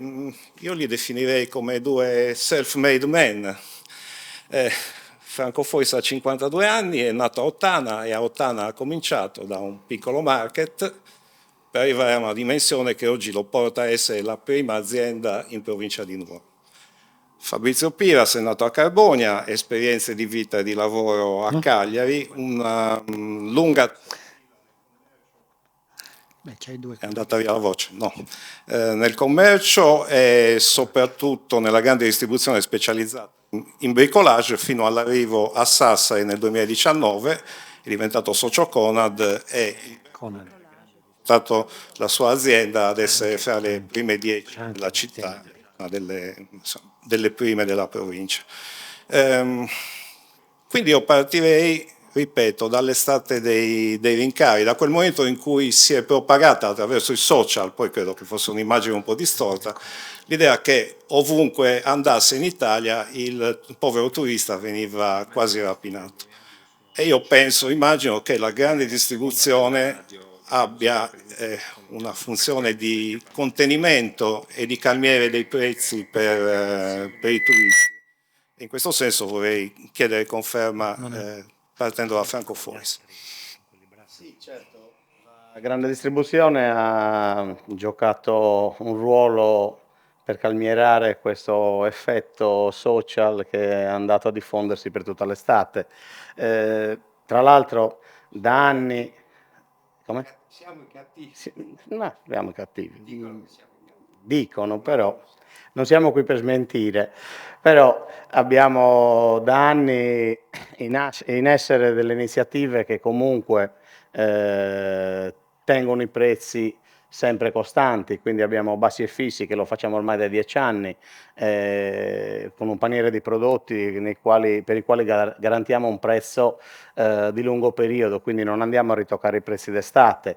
Comunque nelle grandi superfici come può essere Olbia e Sassari e in tutti i supermercati rispettiamo un piano promozionale nazionale, quindi le stesse promozioni che si trovano in uno spazio Conad che può essere nel continente, si trovano anche a Olbia, quindi non è che andiamo a toccare i prezzi o a evitare di fare le promozioni o cambiare le politiche commerciali per spennare il turista, non è il nostro mestiere, noi lo accogliamo e anzi vogliamo che ne arrivino sempre di più, perché soprattutto nella mia realtà su Olbia rappresentano veramente il motivo dell'esistenza di 2 ipermercati così grandi. Forse esagerando, possiamo dire che il turista, magari che appartiene a una famiglia con non grandissime disponibilità economiche, sa ormai di trovare un punto vendita o più punti vendita di grande distribuzione simili a quelli che nel suo luogo di residenza, in qualsiasi località vada in Sardegna ormai, credo. Possiamo dire così. Questo può essere una forma di sicurezza che può spingere anche chi non ha grande disponibilità economica a venire qui in vacanza. Beh, sicuramente sì. Questo è caratterizzato dalla nostra insegna prestigiosa, Conad, del primo retail della grande distribuzione alimentare in Sardegna, che chiaramente è riconosciuto in modo capillare in tutta l'Italia a livello nazionale e in maggior ragione in Sardegna, quindi esiste anche l'opportunità per il consumatore di toscano, piemontese, ligure, del Lazio, anche della Val d'Aosta, perché noi operiamo comunque in 7 regioni, di trovare un'uniformità di prezzi presenti chiaramente anche nei nostri supermercati in Sardegna. Quindi questo per noi è un punto di forza. Come ha detto bene Franco, le strategie commerciali sono della cooperativa portate chiaramente in questo periodo molto duro per le famiglie, dove il loro potere di acquisto è messo a dura prova, di avere chiaramente un insieme di offerte commerciali come i bassi e fissi e avere chiaramente un'uniformità di prezzi, quindi dalla Toscana, da Pisa oppure altri dalla Liguria, Genova e nello stesso modo anche in Sardegna. Lucio Muro poco fa accennava all'agroalimentare, ecco, anche questo è uno dei pilastri della nostra conversazione, cioè la grande distribuzione quanto aiuta a promuovere i nostri prodotti tipici, le delizie, le cose di grande qualità che vengono prodotte in Sardegna, farle conoscere ai turisti e aiutarle ad avere una proiezione di mercato al di fuori dall'isola. Chi mi vuole rispondere? Sicuramente Conad questo mestiere l'ha imparato bene. Il vantaggio di Conad è che in tutti i territori è rappresentato da un socio, il socio che ha i rapporti col territorio, conosce il territorio e sa anche cosa proporre e conosce chi produce. Quindi noi ci trasformiamo d'estate e anche in altri periodi dell'anno in una vetrina anche per i microproduttori che non riuscirebbero mai ad affacciarsi alla grossa distribuzione. Quindi organizziamo delle vendite guidate con assaggi piuttosto che altre manifestazioni che comunque legano al territorio. Ci riteniamo anche noi operatori del settore turistico in questo caso, quindi non siamo un ospite esterno, secondo me siamo parte integrante dell'offerta turistica della nostra isola. Non vi sentite abbastanza coinvolti nei ragionamenti che si fanno sul turismo?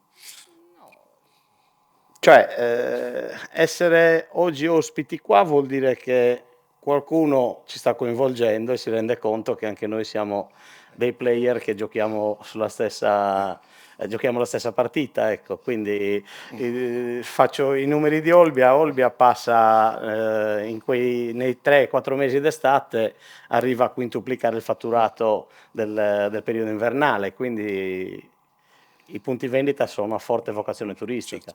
Sì, questo è quello che volevo sottolineare dall'inizio, ma vorrei chiedere, Fabrizio Piras poco fa, mentre arrivavamo qui a Olbia, mi ha raccontato, per farvi capire come funziona il sistema, di un'esperienza che ha avuto pochi giorni fa nel Nuorese con i produttori di olio. Ecco, vuoi spiegarci qual è il lavoro che fate con l'agroalimentare di base, diciamo così?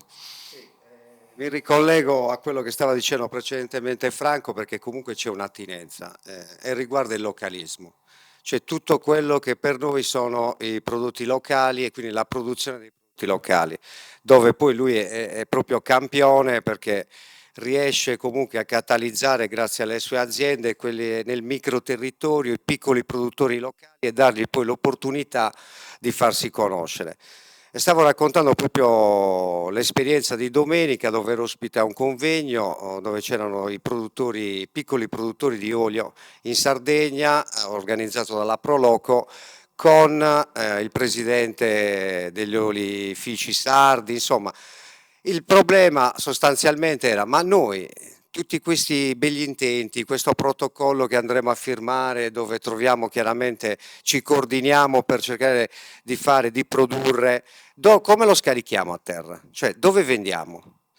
E la risposta chiaramente era semplice. Ero lì come ospite, oltretutto ho sostituito il nostro direttore commerciale Alessandro Bacciotti, ma la risposta non è semplice, perché poi chiaramente Conad è disponibile nel territorio, come abbiamo detto, per tutto quello che è il localismo, mettere in evidenza le eccellenze sarde, però ci vuole dietro anche un'organizzazione, quindi bisogna fare un ragionamento più ampio, a larga scala, perché mettere insieme tantissimi produttori di olio e pensare di poterli inserire nei nostri scaffali è impossibile. Quindi bisogna partire chiaramente dalle basi, con gli inserimenti che facciamo anche noi, ad esempio con i produttori locali, e man mano farli conoscere, misurando anche la loro capacità produttiva, perché questo è molto importante. Ecco, quale può essere lo scambio virtuoso fra industria turistica e grande distribuzione? Cioè, che cosa l'una ha da insegnare all'altra o l'una da imparare dall'altra, secondo voi? È una domanda difficile questa. È una domanda difficile perché noi diciamo che come Conad Nord-Ovest ci stiamo chiaramente evolvendo sempre di più verso un servizio al cliente, cioè tutto quello che noi facciamo in questa nuova era, diciamo, dove regna la sostenibilità ambientale, quindi il rinnovamento, la ristrutturazione dei punti vendita, cercando di renderli più fruibili per i nostri clienti, aumentando i servizi. Franco prima parlava nel suo punto vendita, è riconosciuto perché come attrazione porta delle degustazioni per i turisti, quindi fa conoscere i nostri prodotti. Ecco, quello è all'interno del mondo dei servizi che noi possiamo offrire ai nostri clienti. E chiaramente c'è tanto da fare, sono due mondi diversi che però possono convergere, secondo me. Poco fa, chiacchierando mentre prendevamo il caffè, ho appreso una cosa che non conoscevo e che mi sembra geniale, cioè l'idea della spesa in barca che ha avuto Franco Fois, che ci può spiegare come funziona. Questo si collega a quello che dice Fabrizio, cioè noi per il turista cosa possiamo fare? Per il turista possiamo sicuramente aiutarlo a vivere un'esperienza positiva in Sardegna, come? Dandogli dei nuovi servizi, quali potrebbero essere portare la spesa in barca, quali potrebbero essere trovare del personale formato che parli le lingue, tanti servizi che comunque vanno a completare l'esperienza della vacanza in Sardegna. Cioè, io ho girato molto e quando trovo uno che soddisfa il servizio o le mie aspettative, rientro da un viaggio con un'esperienza positiva, un'esperienza diversa. E in Sardegna non dico che non siamo completi da questo punto di vista, però abbiamo molte lacune, quindi sarebbe opportuno sensibilizzare anche chi fa distribuzione come noi, che comunque vede transitare tantissime presenze nel periodo estivo, tantissimi turisti, a implementare servizi e ad attrezzarsi per soddisfare al meglio il turista. Ecco, per confermare che poi questi punti di vista vengono da osservatori non banali, prima mi sono dimenticato di chiedere sia a Fabrizio sia a Franco quanti lavoratori hanno e quante persone, quanti clienti hanno ogni giorno. Facciamo dei numeri. Beh, un numero di collaboratori, abbiamo come Filanger 350 collaboratori nei 3 punti vendita di Sassari, e un numero di scontrini, perché di visite diverso, significativo, comunque importante.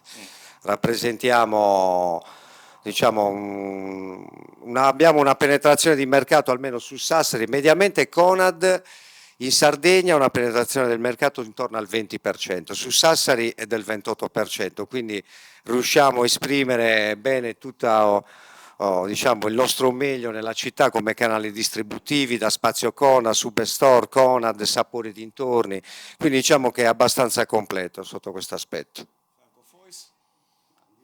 In pianta stabile siamo circa 400, poi chiaramente la stagione estiva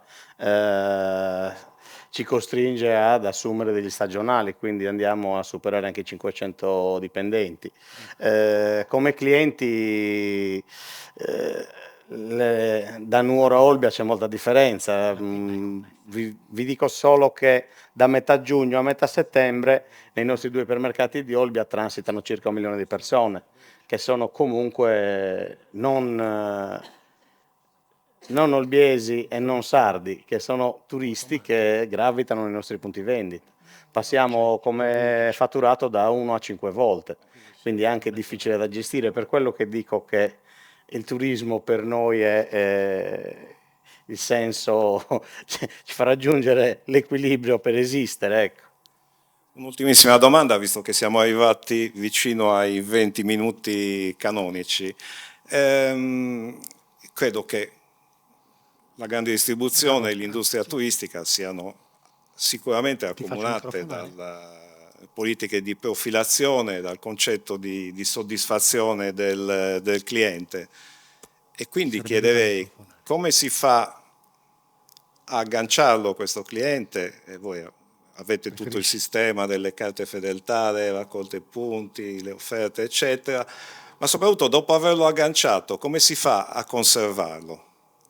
Troviamo tre parole d'ordine per ciascuno dei due. È importante sicuramente profilare il cliente con le nostre carte fedeltà, perché è fondamentale per conoscere le sue abitudini di spesa e premiarlo, perché molte volte pensiamo dobbiamo andare a premiare il cliente che frequenta poco il nostro punto vendita. Secondo me invece quello è un errore. E sì, è giusto cercare, chiamiamolo infedele, per capire il perché non viene più nei nostri punti vendita, però bisogna anche premiare quello fedele, cioè quello che viene a visitarci ogni giorno. Questo percorso di profilazione chiaramente viene fatto per mezzo della carta Conad, che è la carta insieme che penso conoscano tutti. Chiaramente noi conosciamo le abitudini di spesa e in base chiaramente ai suoi acquisti cerchiamo di dedicargli delle iniziative promozionali dedicate ad hoc per lui, che ce ne sono tante, lo sconto del 10% sulle famiglie. Oltretutto, per quello che riguarda le iniziative di cui abbiamo parlato prima, non voglio dimenticare una cosa molto importante di cui io sono molto orgoglioso essendo sardo. In tutte le vendite a livello di Conad Nord-Ovest, 1/3 delle vendite è derivato dai prodotti del localismo e siamo i più alti rispetto a tutte le altre regioni, ovvero vendiamo noi più prodotti locali nonostante siamo 1.600.000 abitanti rispetto alla Toscana, rispetto alla Liguria, rispetto al Piemonte e una parte dell'Emilia. Quindi questo io lo reputo un dato eccezionale, vuol dire che i soci fanno un bel lavoro nel territorio e oltretutto abbiamo un settore agroalimentare molto importante, cioè sono prodotti di assoluta eccellenza.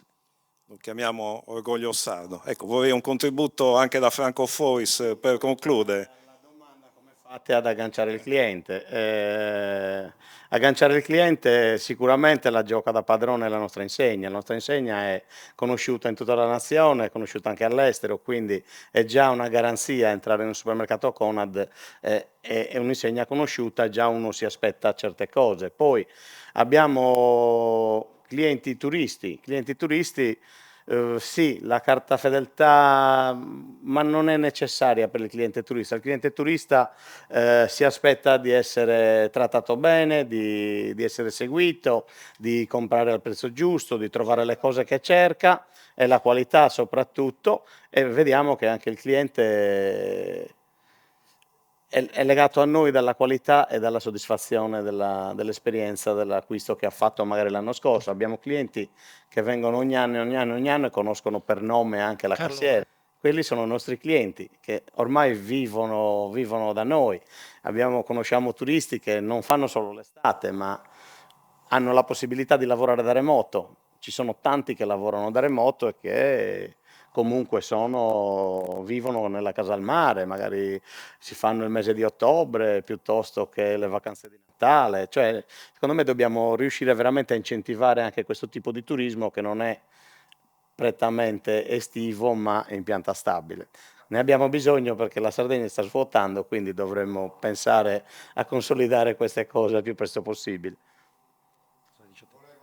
Sono anche i nostri servizi, che prima ne parlavamo, perché entrare in un nostro punto vendita, ad esempio prendo il canale distributivo Spazio, può voler dire per un cliente non solo fare la spesa, che è banale, ma magari avere servizi aggiunti di altri concept come la parafarmacia, il pet store, il negozio dedicato per gli animali, la toilettatura per gli animali, insomma l'ottico, cioè tanti servizi che sono integrati in un unico punto vendita. Questo fa la differenza nell'innovazione. Ad esempio il terminalino spesa al volo permette chiaramente di avere tempi rapidi per fare la spesa rispetto magari a altri canali distributivi che non hanno ancora inserito questo sistema nuovo, innovativo per fare la spesa. Insomma, sono veramente tanti gli elementi per cui si può fare una scelta di questo tipo e scegliere uno dei nostri supermercati. Abbiamo capito che vi sentite parte integrante dell'industria delle vacanze e che magari vi piacerà essere coinvolti anche in altre discussioni di questo genere. Io ringrazio ancora i nostri ospiti, Franco Fois di Insieme, Fabrizio Piras di Filangiera, Soci Conad. Penso che siamo rimasti nei tempi. Grazie. Grazie a voi. Grazie a voi davvero, invece ci ha fatto molto piacere. E grazie a Pierluigi Rubattu, che avremo anche nei prossimi 3 appuntamenti, sempre con aziende delle top 1000 tratte dalla classifica top 1000 della Sardegna. E abbiamo qui invece a fianco a me un volto ben noto, dato scientifico, e coinvolge altre 2 importanti risorse del nostro comitato.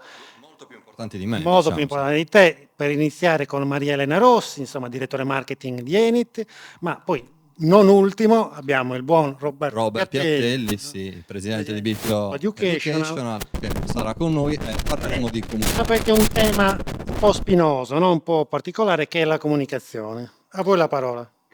Grazie. Comunicazione. Già stamattina nella masterclass è emerso un problema di comunicazione a valle però di tutta un'altra serie di problemi che hanno affrontato bene Joseph, Antonio, Lucio e Gianfranco riguardo proprio la questione di capire che tipo di mercato intercettare e quindi anche che tipo di comunicazione poi utilizzare per poter ispirare e attivare quei processi di acquisto così vitali per rendere efficaci le strategie. E con Maria Elena e Robert inizieremo a discutere di questo anche nell'ottica della call to action di quest'anno, che appunto guarda all'estero per capire come si muove il mondo della comunicazione. Appena abbiamo i colleghi, ci sono i colleghi? Sì. Io darei il prima possibile. Ok, ecco Robert che inizia la sua stand-up comedy da seduto. Sono ancora primaverile, cioè insomma estiva, ecco. Ok, vi passo. Si schianta, che le zanzare. Pronto? Robert, saresti in diretta, Facebook e Maria Elena pure, quindi carini tutti, però un po' di contegno. No, scherzo ovviamente. Direi subito di passare la palla a Maria Elena per capire come Maria Elena, chiaramente direttrice di marketing di Enit, che ci racconta come all'estero, dato che lei è sempre per questioni appunto istituzionali di lavoro all'estero, come l'approccio comunicativo è appunto affrontato nelle altre realtà, più che l'Italia ci preme guardare un po' fuori. Quindi passo la palla a te Maria Elena e poi Robert magari si inserisce con qualche domanda. Sono Maria Elena Rossi, sono direttore marketing a livello globale di ENIT, l'Agenzia Nazionale del Turismo, e non ho avuto il piacere di ascoltare le parole di Gianluigi, ma lo saluto con affetto, così come saluto tutti gli amici di questo evento. Sono molto felice di essere di nuovo coinvolta. Quindi spero che datemi un colpo se sentite, perché non ho proprio idea di cosa stia succedendo dall'altra parte. Io ci provo, si sente tutto bene. Continuiamo a non sentirti. Ti sento benissimo. Ah, ok, però non sentiamo Gianluigi, quindi se mi fai delle domande, non so, scrivimele sulla chat e provo a interagire. Allora, provo io comunque, Mariana, che abbiamo fatto un brief anche con Gianluigi ieri, oltre che con te. Il tema è dei call to action. Sei in uno slot in cui parliamo di un argomento che ci si potrebbe parlare parecchio, insomma, che è la comunicazione. Comunicazione intesa come leva per, in questo caso, per i temi call to action, Sardinia Tourism Call to Action, è la competitività di una destinazione, in sostanza. Perché ti abbiamo chiamato, oltre per l'affetto, oltre per il fatto che sei nel nostro comitato scientifico da più edizioni e hai sempre dato grandi contributi? Più che altro, diciamo, per la tua esperienza di che cosa vedi all'estero. Ecco. Se ci puoi portare, in base al tuo lavoro quotidiano, con colleghi che operano in altri paesi, in altre destinazioni, un po' che cosa sta succedendo, qual è il polso, cosa è cambiato in sostanza? Sì, allora intanto grazie, sicuramente un tema, come dici, che potrebbe essere trattato veramente a lungo. Ma faccio un quadro innanzitutto di tipo un pochino più alto istituzionale, anche osservando quello che fanno appunto organizzazioni come WTTC, che credo tutti conosciate, ma anche ETC, che è la European Travel Commission, nella quale io sono vicepresidente del gruppo marketing proprio, quindi questi temi li trattiamo moltissimo. E tra l'altro volevo sottolineare che ieri abbiamo fatto un incontro, e non lo dico a caso, un workshop di tutti i direttori marketing dedicato al tema di come comunicare l'accessibilità. E abbiamo avuto un'esperta di questo tema in termini di comunicazione, ovviamente principalmente digitale, non lo devo neanche dire, ma insomma lo dico, nel quale in effetti siamo stati tutti bacchettati sulla nostra incapacità a comunicare in maniera efficace verso tutti quei target che hanno dei problemi, insomma, di accessibilità all'informazione, quindi poi anche alla destinazione. E solo per dire che insomma ci siamo molto posizionati oggi a livello europeo, a livello internazionale, sui temi che voi avete richiamato, innanzitutto la sostenibilità in senso molto ampio, dirò qualcosa su questo, ma anche appunto temi come l'accessibilità, che in passato non vedevano neanche forse degli strumenti adeguati per poter comunicare in maniera corretta. Dicevo, tema della sostenibilità, sempre di più a livello internazionale ci si concentra sul tema della sostenibilità direttamente correlato alla comunità. Ne ho sentito parlare anche prima negli interventi, cioè non esiste sostenibilità se non c'è una comunità consapevole.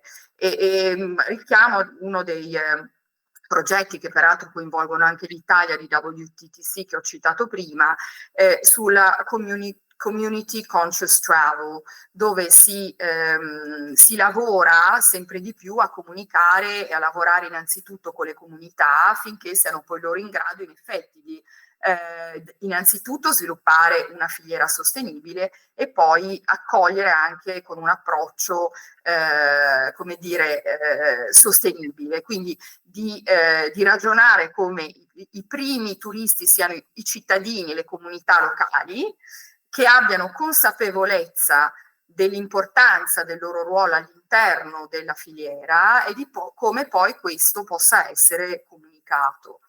E richiamando appunto il mio osservatorio internazionale, come dici tu Robert, faccio l'esempio dell'ufficio del turismo dei Paesi Bassi, che oramai non sviluppa più campagne di comunicazione e di marketing turistico verso l'esterno, ma che ha concentrato la propria azione, quindi cambiando completamente la propria mission, nello sviluppare competenze, consapevolezza e all'interno delle comunità olandesi affinché sviluppino prodotti sostenibili. Questo con un approccio data driven, per cui hanno un fortissimo dipartimento sui dati, di analyst sui dati del turismo e sui dati, che chiaramente, essendo il turismo un fenomeno sistemico, devono prendere in considerazione il contesto ambientale, sociale, culturale, economico,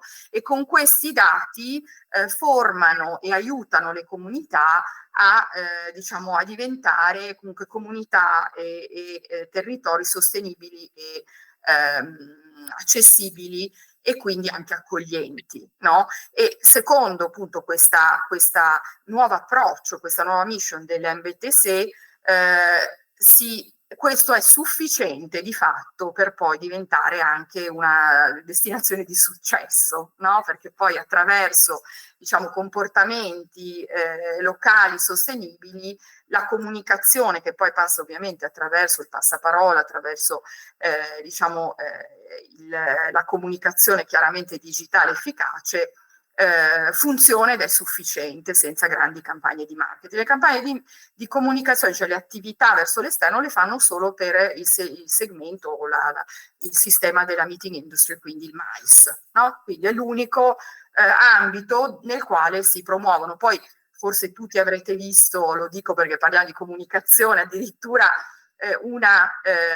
questa campagna che ha fatto invece la città di Amsterdam per dissuadere il turismo inglese dei giovani, che di fatto portava a grande disturbo alla città, per cui se non l'avete vista andate su YouTube, andatela a vedere, perché hanno fatto proprio uno spot per dire: non venite ad Amsterdam, voi che siete inglesi giovani e che venite qui a stordirvi e a fare cose che a noi non piace vedere, nei comportamenti che non ci piacciono. È molto, insomma, è molto di più di quello che si chiama la dispersal strategy, quindi un approccio di dispersione del turista, è proprio non venire, e quindi andatevelo a vedere che può essere interessante.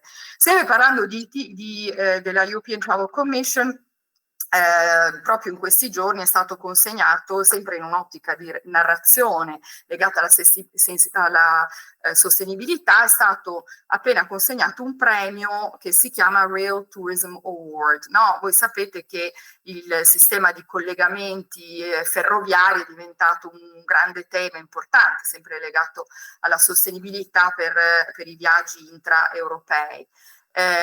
Chiaramente se andate a vedere c'è una bellissima campagna, infatti ha vinto, della Svizzera, che ha un approccio di comunicazione che alle spalle ha ovviamente una strategia legata alla sostenibilità molto molto specifica e molto curata nei dettagli, no? E che in effetti dove sentivo prima parlare di formazione, insomma ci insegnano, c'è tutto un lavoro di formazione sulle varie filiere e sull'integrazione di filiera, però ecco, ad esempio anche qui si sta parlando di una campagna che spinge a viaggiare attraverso il treno, no? E non utilizzare altri mezzi, quindi anche questo è un altro modo per dire che il fil rouge della sostenibilità è decisamente molto interessante.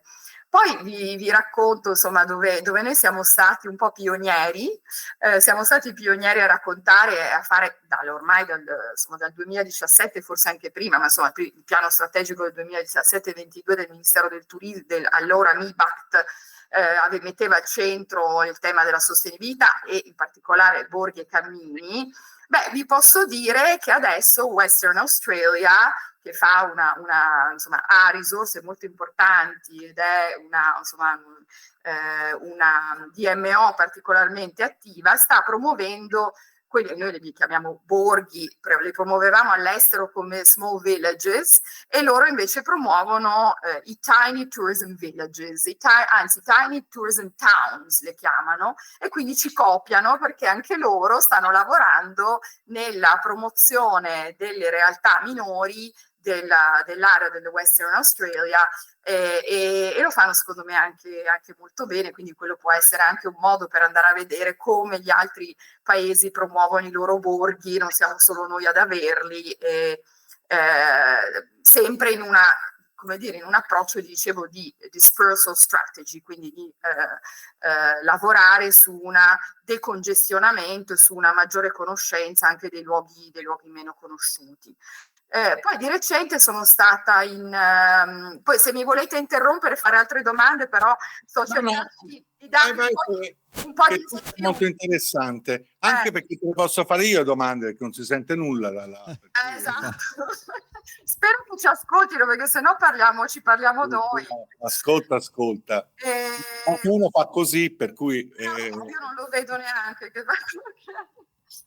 no, poi sono stata di recente di rientro invece dall'Inghilterra, e ho visto una bellissima campagna che si chiama Shakespeare Lives, quindi che si rivolge a un target di amanti di Shakespeare, dove è una collaborazione che Visit Britain ha fatto con il British Council, ovviamente per la promozione, come dire, sia della letteratura inglese, ma quindi chiaramente rivolgendosi ad un target, se vogliamo, molto, molto più alto, molto più specifico, e che però a me piace, perché appunto va a toccare, insomma, un turismo di qualità, soprattutto un turismo che ama poi approfondire quando viaggia, e che è più, come dire, curioso e interessato verso elementi culturali. Io penso a tutti anche gli anni che abbiamo avuto, no? Di Dante, di Raffaello, no?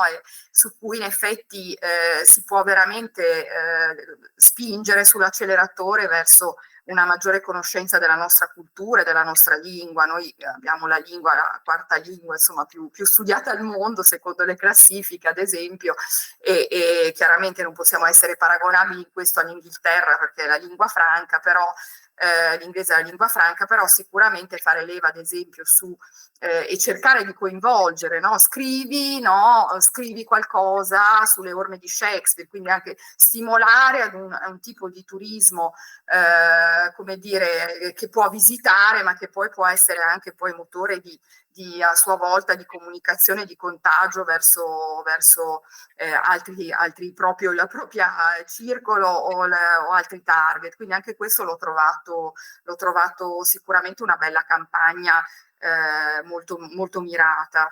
E poi cosa devo dire? Una cosa che mi incuriosisce molto, però questa è una domanda che faccio io, perché ovviamente tutto l'audiovisivo ha una grande influenza, lo sappiamo benissimo, nello stimolare viaggi, e tantissime chiaramente nostri anche NTOs o altri DMO hanno lavorato molto nello spingere tutto quello che si definisce cineturismo, che insomma, per trovare una parola, usare una parola semplice, dove ci capiamo. Quindi abbiamo l'esempio noi in Italia di White Lotus, della serie, ma anche la serie su Netflix di Crash Landing of You, che ha portato un successo incredibile in Corea, di questo piccolo paese che si chiama Iseltwald, e che effettivamente è diventato destinazione per i coreani che hanno visto questo luogo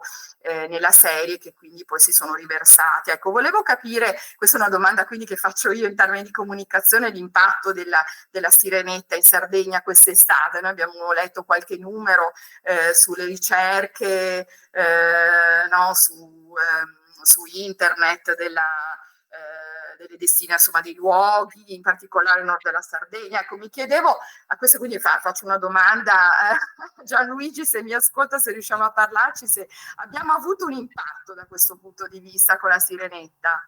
Se mi senti? Mi sentite adesso? Oh, meno male. Adesso ti sento. Siamo di nuovo collegati. Allora, i numeri ancora precisi chiaramente non ci sono, però comunque c'è stato un grande interesse, soprattutto nelle ricerche, come destinazione proprio della zona sia della Gallura che anche fino a Castelsardo, dove appunto la rocca è stato uno degli elementi più distintivi del film, però chiaramente ancora dovrà essere analizzato con più precisione. Molto molto interessanti gli esempi che hai portato, Maria Elena, in particolare quello del Belgio, che è veramente un po' sconvolgente, cioè in un mondo in cui tutti vogliono fare campagne di marketing per attirare i turisti verso l'esterno, lì dice esatto, Paesi Bassi, scusa, qui gli olandesi potrebbero invadere la Sardegna. Sì, hai ragione.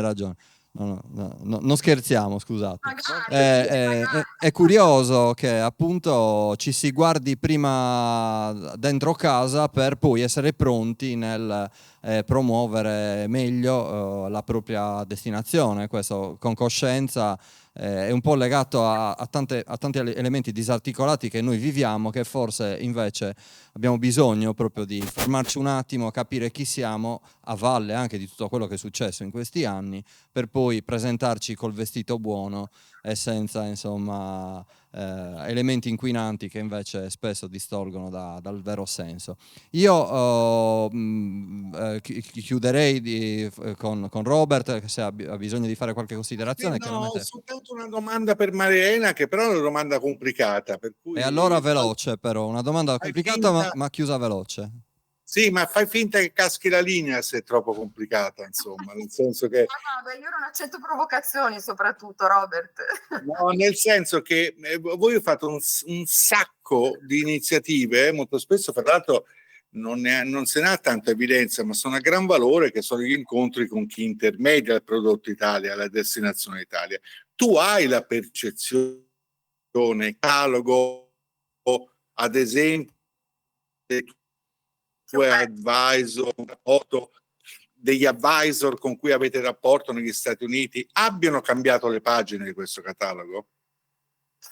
Ma è un cambiamento, come dire, sicuramente non ancora evidente nel catalogo, se vogliamo chiamarlo catalogo, tenuto conto che oramai i cataloghi quasi non esistono più, soprattutto sulla fascia alta, no? Non esistevano neanche prima, adesso ancora... No, intendevo, Maria Elena, per catalogo, inteso come... No, certo, nel senso come maniere d'offerta, insomma. No, ma diciamo, c'è una sensibilità che si orienta sempre di più verso l'esperienzialità, questo è un dato di fatto, quindi vivere in maniera più attiva e più anche consapevole i luoghi. Secondo me è una trasformazione che vedremo probabilmente nei prossimi anni, perché è soprattutto legata ai nuovi viaggiatori, cioè la sensibilità anche delle nuove generazioni sulle quali noi ancora come Italia abbiamo un'offerta, se vogliamo, poco evidente, no? Magari ce l'abbiamo, ma non abbiamo una grande sensibilità anche nell'approccio comunicativo. Quindi secondo me il vero cambio di paradigma avverrà anche con un cambiamento generazionale dei viaggiatori, no? Cioè se vogliamo, come dire, la comunità, le più grosse comunità internazionali che ci conoscono, ma adesso abbiamo avuto il fenomeno quest'anno del boom del turismo americano, che è un turista che ci conosce e va tutto sommato abbastanza ancora a cercare i classici, benché lo faccia magari vivendo esperienze in piccoli gruppi di amici, in famiglie, in ville, quindi in anche modalità proprio ricettive che sono senz'altro cambiate. Secondo me però siamo ancora in paradigmi non rivoluzionari, ecco. Non prettamente rivoluzionari. Sicuramente ci sono, come al solito, i trendsetter, che sono quelli che vanno, come dire, c'è tutto questo fenomeno del well-being che va al di là del wellness, no? C'è proprio il benessere psicofisico che va ricercato anche in vacanza, e ci sono diverse realtà che offrono questo tipo di esperienza, che quindi è anche molto sostenibile perché è compatibile con la natura, e che ad esempio è un fenomeno che stiamo osservando e che dovrebbe essere colto anche dal nostro paese, da tantissimi luoghi del nostro paese, però non stiamo parlando ancora dei grandi numeri, credo che veramente vedremo il cambiamento probabilmente tra una decina d'anni, ecco, dove ci sarà, credo, una vera e propria cesura tra il passato e il futuro. Ecco. Benissimo. speriamo di parlarne prima di una decina d'anni, di questa, la prossima data di Call to Action. Anche perché fra 10 anni non ci invita più nessuno qui. Appunto, poi, Noi saremo noi quelli che viaggeremo a fare benessere. infatti, a cercarlo il benessere. Lo dico perché il prodotto va, come sappiamo molto bene, costruito con largo anticipo per essere poi competitivi, visto che si parla di... Benissimo, grazie Marilena. In attesa del turismo della dentiera e della prostata, allora saluto anche Robert e ci rilascio la parola a Lucio che presenta i prossimi interventi. Grazie. Ciao. Ciao Lucio. Io chiedo di entrare subito in connessione con la dottoressa Pinna del Krenos e chiederei a Carlo Marcetti di avvicinarsi qui con me. Andiamo a parlare di che cosa? Andiamo a parlare intanto di un report, del 30° report del Krenos, e ringrazio la dottoressa Pinna per essere qui con noi. 30 anni di reportistica. Sì. Grazie di essere con noi. 30 anni di reportistica, quindi un osservatorio assolutamente privilegiato per vedere un po' le trasformazioni della Sardegna. Stamattina abbiamo fatto un focus degli ultimi 23 anni della crescita del traffico passeggeri. Oggi abbiamo 2 economisti. Intanto dico a quelli che sono collegati che purtroppo Marcello Fois ci ha chiamato all'ora di pranzo, ha avuto un impegno improvviso familiare, quindi non è potuto essere con noi stasera. Lo sarà però in una delle date di novembre, quindi mi ha confermato che sarà con noi, purtroppo oggi non ci sarà. Abbiamo però appunto la dottoressa Pinna e Carlo Marcetti, uno dei padri dell'università qua del turismo, della facoltà del turismo Approfitto per salutare Anna dopo qualche anno. Ciao Carlo, Ciao Anna, fa ciao, molto bentrovata. piacere ritrovarti Anche a me. qua. Anche a me davvero, un piacere trovarti, ciao. Allora, 2 economisti, 2 studiosi di fenomeni economici importanti e un tema importante, ancora più importante, lo sviluppo della Sardegna. Ci siamo posti un orizzonte impegnativo, 2024-2034. Vi farei subito una domanda a bruciapelo. Dove siamo oggi rispetto a solo 30 anni fa, 40 anni fa, quando il turismo è nato? Così cerchiamo di inquadrare la tematica dell'oggi per parlare poi nella seconda parte dei nostri interventi di quello che sarà il futuro. Direi di partire con la dottoressa perché so che poi ha un impegno e dovrà lasciarci.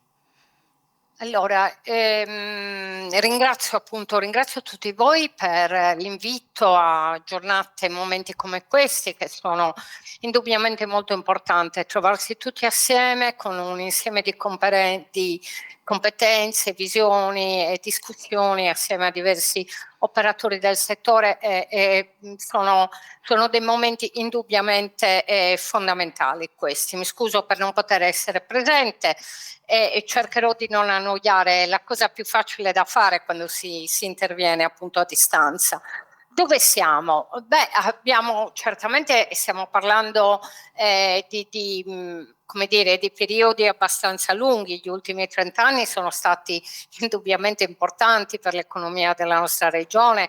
Se seguiamo appunto diversi profili, il profilo turistico è uno di quelli che può registrare dei cambiamenti importanti e degli sviluppi interessanti che vanno chiaramente al di là, devono essere anche ascritti a quelle che sono le tendenze un po' internazionali, i cambiamenti che sono avvenuti, le grandi modifiche che ci sono state soprattutto nel settore dei trasporti, dei collegamenti. Tutto questo chiaramente ha favorito delle regioni come la nostra, che chiaramente partono con una posizione, come dire, di vantaggio comparato chiaro per ciò che riguarda la risorsa che offrono, quella di natura ambientale. Siamo un'isola, le isole di solito sono molto accattivanti nel settore turistico, siamo un'isola, tutto questo ha chiaramente facilitato un'economia come la nostra, che essendo isola poi risente di questa condizione geografica, e su questo appunto ritorno. Quindi grandi cambiamenti, e l'importanza del turismo è chiara nella nostra economia. Rappresentare il 7% del PIL di una regione, che comunque è una regione piccola nel tessuto nazionale, è chiaramente una riflessione importante sull'importanza stessa del settore. Io in realtà pensavo di guardare un pochino più al futuro che al passato, perché poi se vogliamo individuare quello che è successo nel 2020, che è stata la grande strage per il settore, da una parte potremo anche interpretare quel momento come un momento fondamentale, perché ci si è accorti chiaramente dell'importanza del settore. Quindi da una parte un settore che ha sofferto ben più degli altri in una condizione che ha impattato tutti i settori dell'economia, però dall'altra parte anche un necessario momento di riflessione, una necessaria attenzione maggiore al settore. La ripresa sappiamo bene che sta avvenendo, anche se vogliamo dire che quest'anno, rispetto a quelle che erano un po' le aspettative, probabilmente la nostra regione invece andrà a registrare una flessione rispetto a quello che già avveniva l'anno scorso, che era esattamente il riflesso positivo di un andamento fortemente negativo legato alla pandemia. Quindi ancora noi non ritorniamo ai valori del 2019, però la sfida non si conclude qua, e non vorrei, se noi dobbiamo avere una prospettiva appunto di lungo periodo, così parlando dei 10 anni, non possiamo di certo soffermarci a quelli che sono gli andamenti congiunturali, cioè quello che avviene da un momento all'altro. Però quello che è avvenuto quest'anno ci dice qualcosa in più, che la sfida non è conclusa. Quello che noi stiamo sperimentando a livello internazionale sono delle economie che in qualche modo sono afflitte da un problema di inflazione, e questo sappiamo bene che quando guardiamo al turismo questo riguarda certamente la domanda estera è importante, ma anche la domanda chiaramente nazionale. I redditi diminuiscono, il potere d'acquisto dei salari diminuisce, e quindi a diminuire o a cambiare è la domanda, soprattutto quando guardiamo una terra come la nostra, che non è una terra dal punto di vista turistico che si presenta come cheap, come non cara, anche perché dietro ha un valore ambientale molto alto, e questo noi lo sappiamo, ma sappiamo anche che la questione della competitività a livello regionale è una questione sulla quale occorre ragionare in maniera strutturata. E quello che direi è che quanto più importante è che ci accorgiamo che il turismo non è un settore a parte. Il turismo è un settore che deve integrarsi e deve essere considerato come un settore integrato con tutti gli altri settori economici, che quindi tutte le politiche che riguardano questo settore devono guardare al raccordo che lo stesso ha con gli altri settori produttivi, gli altri tipi di attività.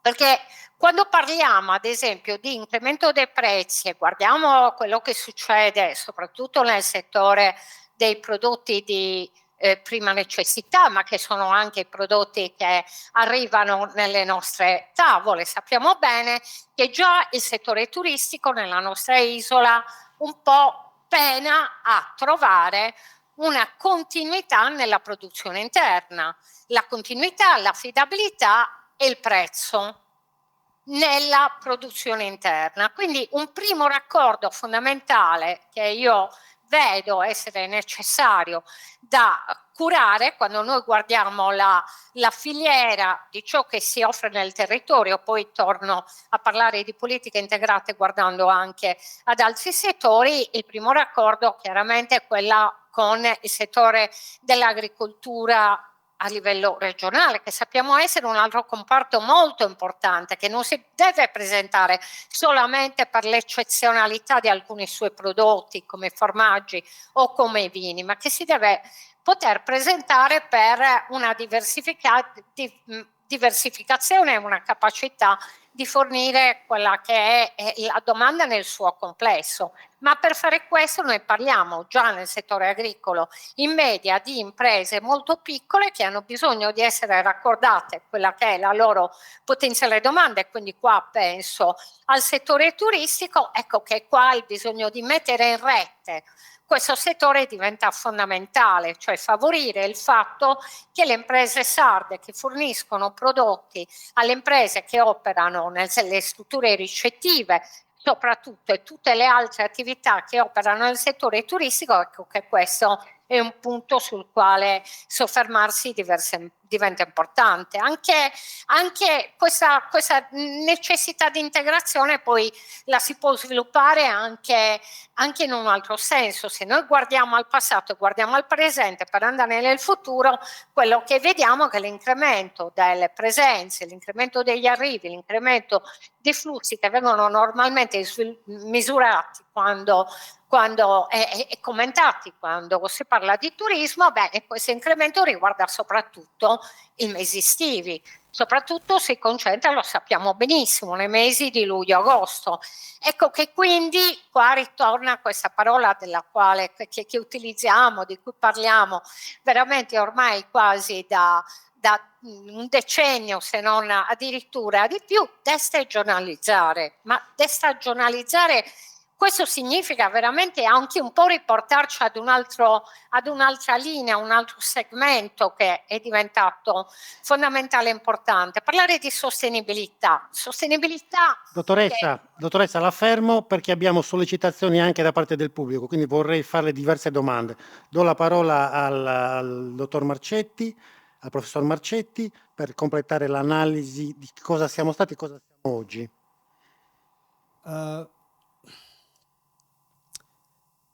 Veniamo da processi di sviluppo indotti, proposti dall'esterno, che hanno creato problemi significativi e che hanno assegnato al territorio regionale, con le esperienze vissute, vocazioni diverse. Il fenomeno turistico è nato fondamentalmente in un'area territoriale, anche in questo caso in virtù di sollecitazioni esterne. E però quello turistico in senso lato, non soltanto riferito alla ristorazione, all'albergo e alla ricettività, mi piace pensare al turismo in senso più ampio, voglio dire, come ad un sistema coinvolgente che vada oltre alla ricettività. E però il sistema turistico è l'unico fondamentalmente settore che in Sardegna gradualmente nel tempo ha dato segnali costanti di crescita e di radicamento, di capacità di aggancio ad altri comparti del settore economico. E laddove esso ha avuto modo di consolidarsi, anche di agganciarsi con dinamiche di sviluppo che hanno ridotto di fatto l'isolamento della stessa isola. E hanno favorito anche occasioni di scambi, di incontri e di dinamicità culturale che altrimenti probabilmente quest'isola non avrebbe avuto. Certo, questo territorio del Nord Sardegna, nord-oriente della Sardegna, è visto come un territorio di riferimento, non da tutti accettato. Anche qui le culture forse si devono misurare nelle loro dinamiche anche con i loro ancoraggi e i loro ritardi.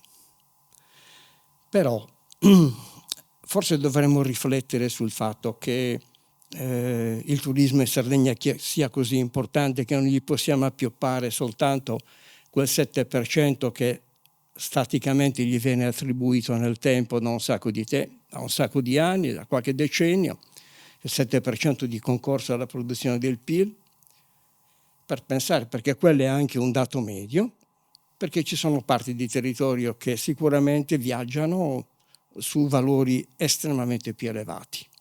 Ci sono studi delle Unioncamere che non sono studi dell'Istat, Unioncamere nazionale, che ci parlano di valori ben significativi e mettono questo territorio ricondotto alla vecchia provincia, alla passata provincia Olbia Tempio, fra regolarmente in termini di valore aggiunto generato rispetto al resto del contesto delle attività di impresa, come capacità di generazione di occupazione rispetto al resto di capacità di impresa, di attività economiche, ai primi posti fra le cinque province italiane, fra tutte le 5 province italiane. Nel caso di generazione di occupazione al primo posto, nel caso di plusvalore, cioè di valore aggiunto, al terzo posto, in termini di incidenza del numero delle imprese al quinto posto rispetto a tutte le imprese del contesto. E dunque questo ci può far fare delle riflessioni.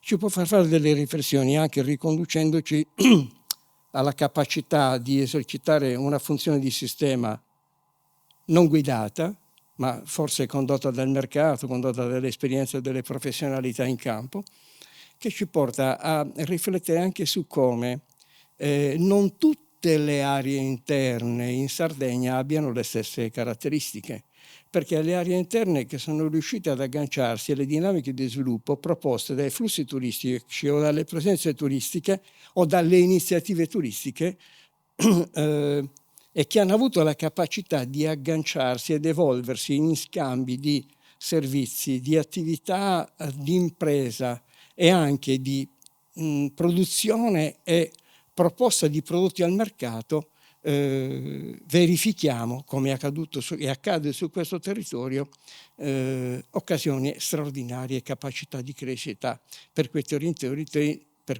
interni che non avremmo potuto immaginare che si sarebbero create.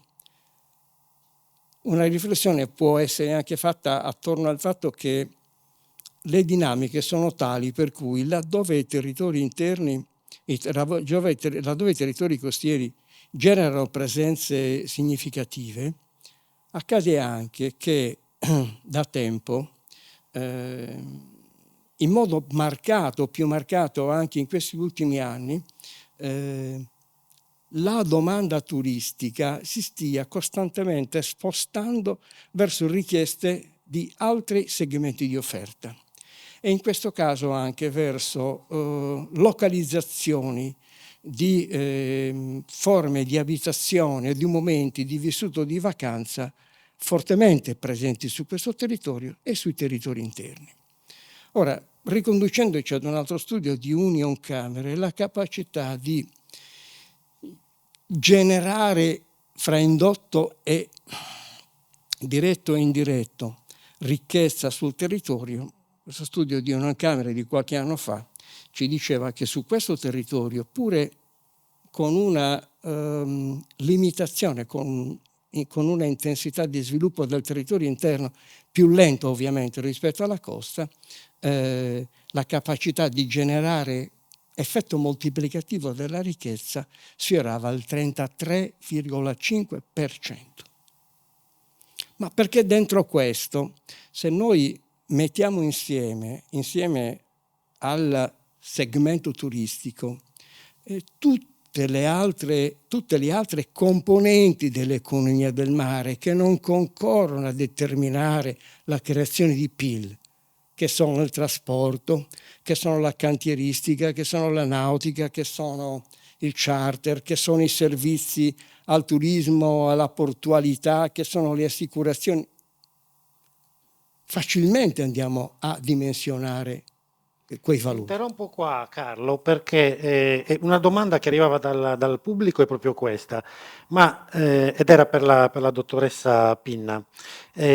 Professoressa, ci chiedono, ma è possibile che appunto il PIL, Carlo parlava del 7%, qualcuno diceva il 9%, qualcuno il 12%, ma è possibile che sia sempre statico negli ultimi 20 anni?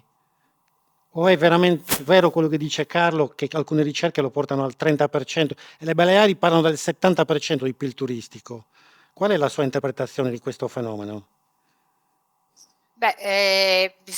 Carlo ha evidentemente messo in luce il fatto che il dato è un dato medio, che chiaramente poi negli anni può mostrare delle differenze, prima di tutto territoriali, che sono quelle che vengono rimarcate. Le statistiche normalmente che vengono prodotte sono normalmente nei dati che vengono utilizzati, che sono poi quelli ufficiali, sono normalmente comparabili. Quindi se noi guardiamo questi dati dal 70 al nostro 7, diciamo allora che stiamo parlando veramente di mondi differenti. Beh, sappiamo anche di avere a che fare con un settore dove alcune delle attività non vengono, tra virgolette, registrate, dove il sommerso comunque rappresenta una bella quota. Abbiamo che il sommerso è abbastanza stabile nella nostra regione, ad esempio è il 62%. Certamente noi possiamo fare naturalmente poi dei confronti che siano dei confronti ad esempio per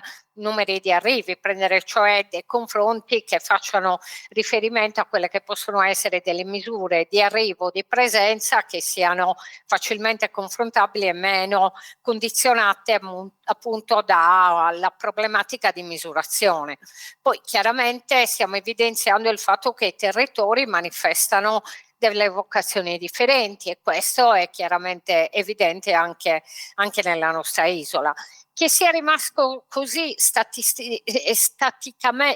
che sia così statica la visione rappresentata da quel 7% non lo penso neanche io, penso che dietro magari un dato ufficiale che rappresenta appunto questa quota sul PIL e che non rappresenta appunto tutti i legami di cui Carlo sta parlando, perché lo stesso Carlo sta un po' continuando un po' il discorso che abbiamo cominciato ad affrontare, il fatto di vedere questo settore come un settore integrato, fortemente integrato con altri settori dell'economia, e questo avviene in maniera differente a seconda dell'economia che noi guardiamo, non avviene in maniera omogenea, cioè quello che avviene in una regione come la nostra in termini di integrazione con gli altri settori non è quello che avviene in una regione la cui vocazione, tra virgolette, produttiva non è così orientata, o il vantaggio comparato appunto non è così orientata al turismo. Quindi l'importanza che l'integrazione ha nella nostra economia,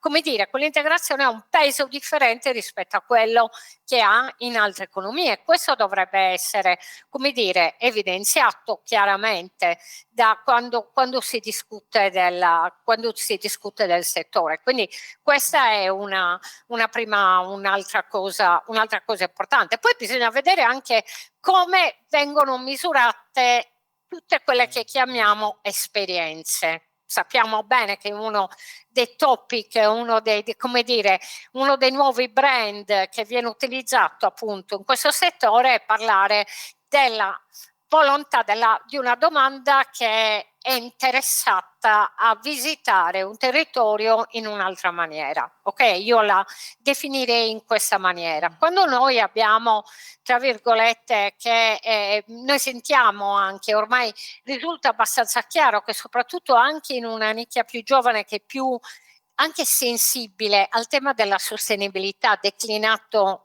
in maniera, come dire, non voglio dire autentica, ma voglio dire in maniera integrata, in maniera visibilmente chiara, perché sappiamo bene che non basta adottare determinate politiche di risparmio energetico, di risparmio nell'utilizzo della risorsa nei settori ricettivi, ma essere sostenibili significa anche magari promuovere la realizzazione, l'incontro con i territori, ad esempio, l'incontro con i territori variegati, ad esempio, della nostra regione. Questo viene facilitato da tutta una nicchia, un comparto che si sta sviluppando anche in termini assolutamente interessanti, secondo me, non banali. Io penso ad esempio all'esperienza di qualche operatore che conosco che sta portando college americani, stiamo parlando di college americani, intere classi, le sta portando in Sardegna a parlare di cosa? Di stili di vita.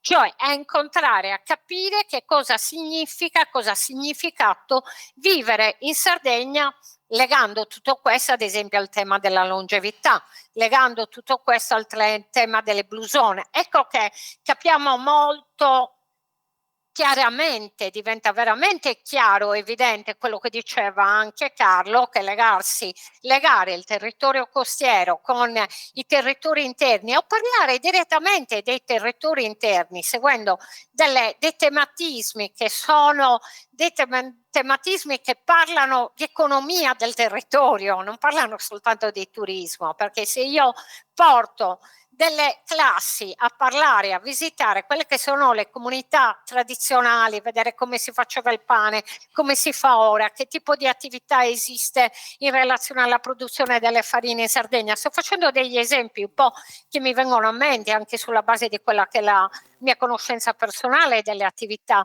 Ecco che questo raccordo avviene in una maniera differente, quindi mi sento anche che la risposta alla domanda che viene dal pubblico debba percorrere, come dire, questa dimensione qua. Grazie professoressa. Voleva fare una considerazione il professor Marcetti. Sì, è un po' integrativa. Le forme di collegamento che a volte si attuano, che seguono percorsi, voglio dire, non disegnati dalle istituzioni.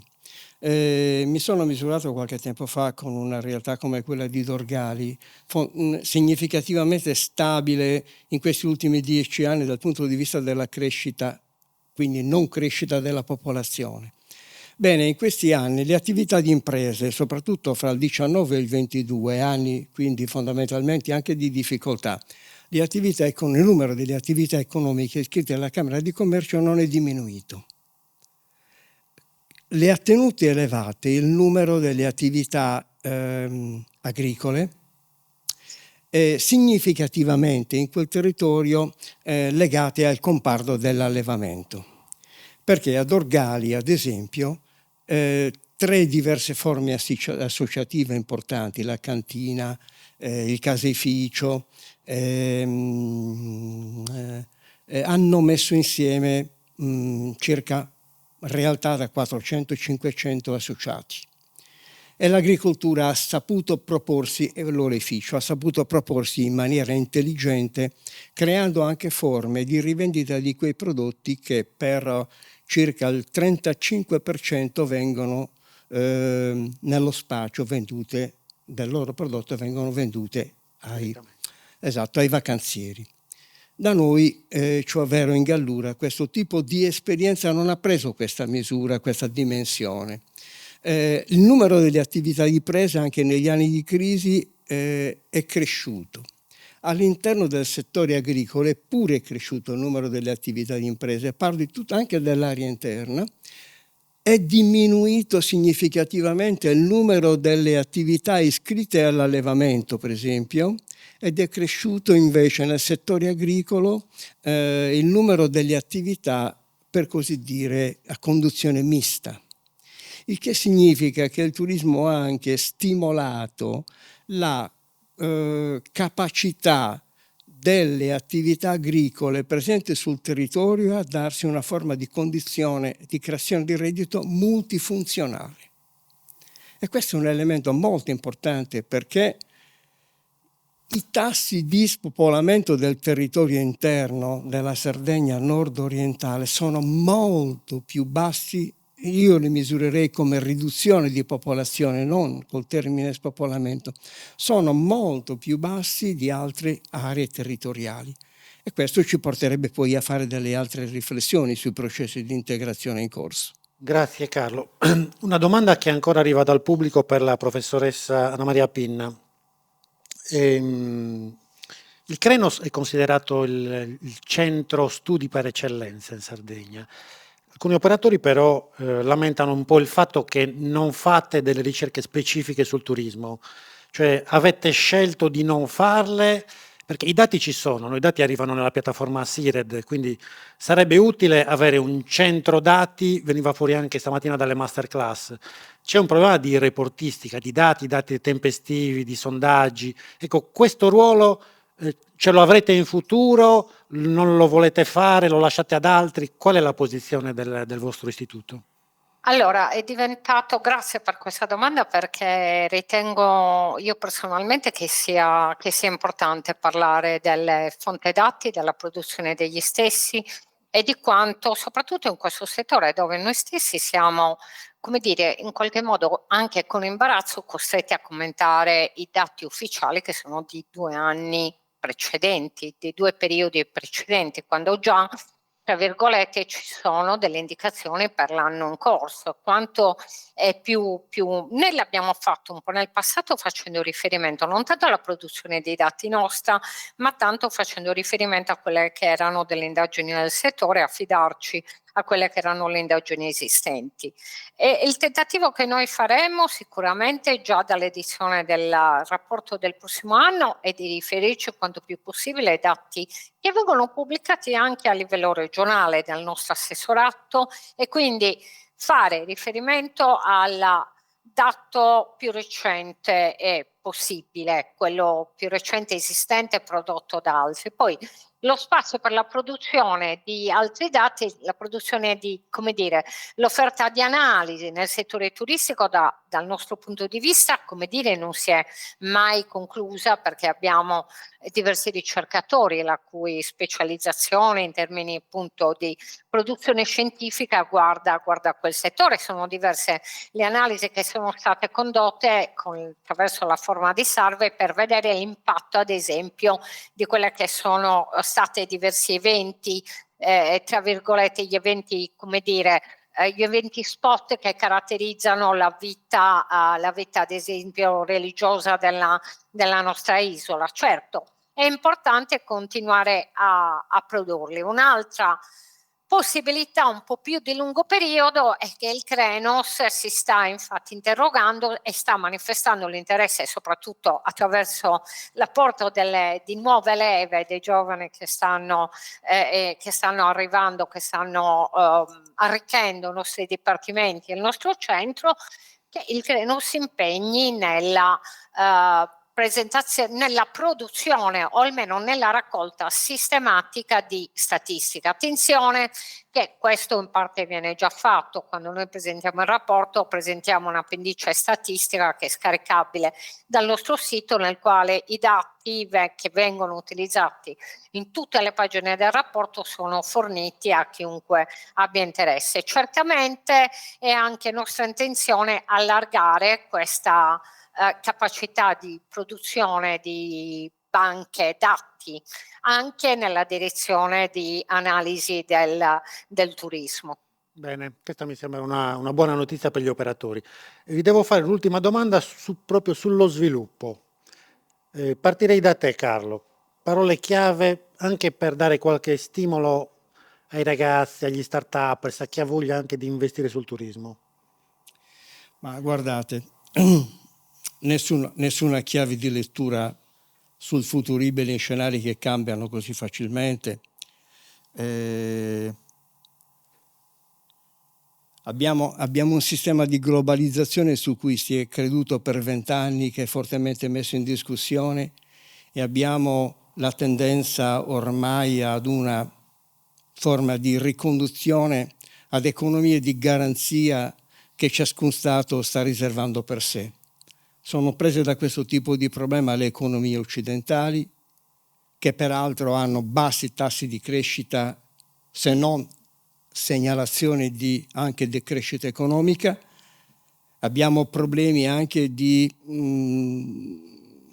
indebolimento di rapporti con economie sulle quali per anni abbiamo creduto. Parlo dell'economia cinese, sembrava avvocata a diventare un mercato importante da questo punto di vista per noi. Abbiamo segni di forte debolezza, se non di rottura, con mercati orientali come quelli della Russia.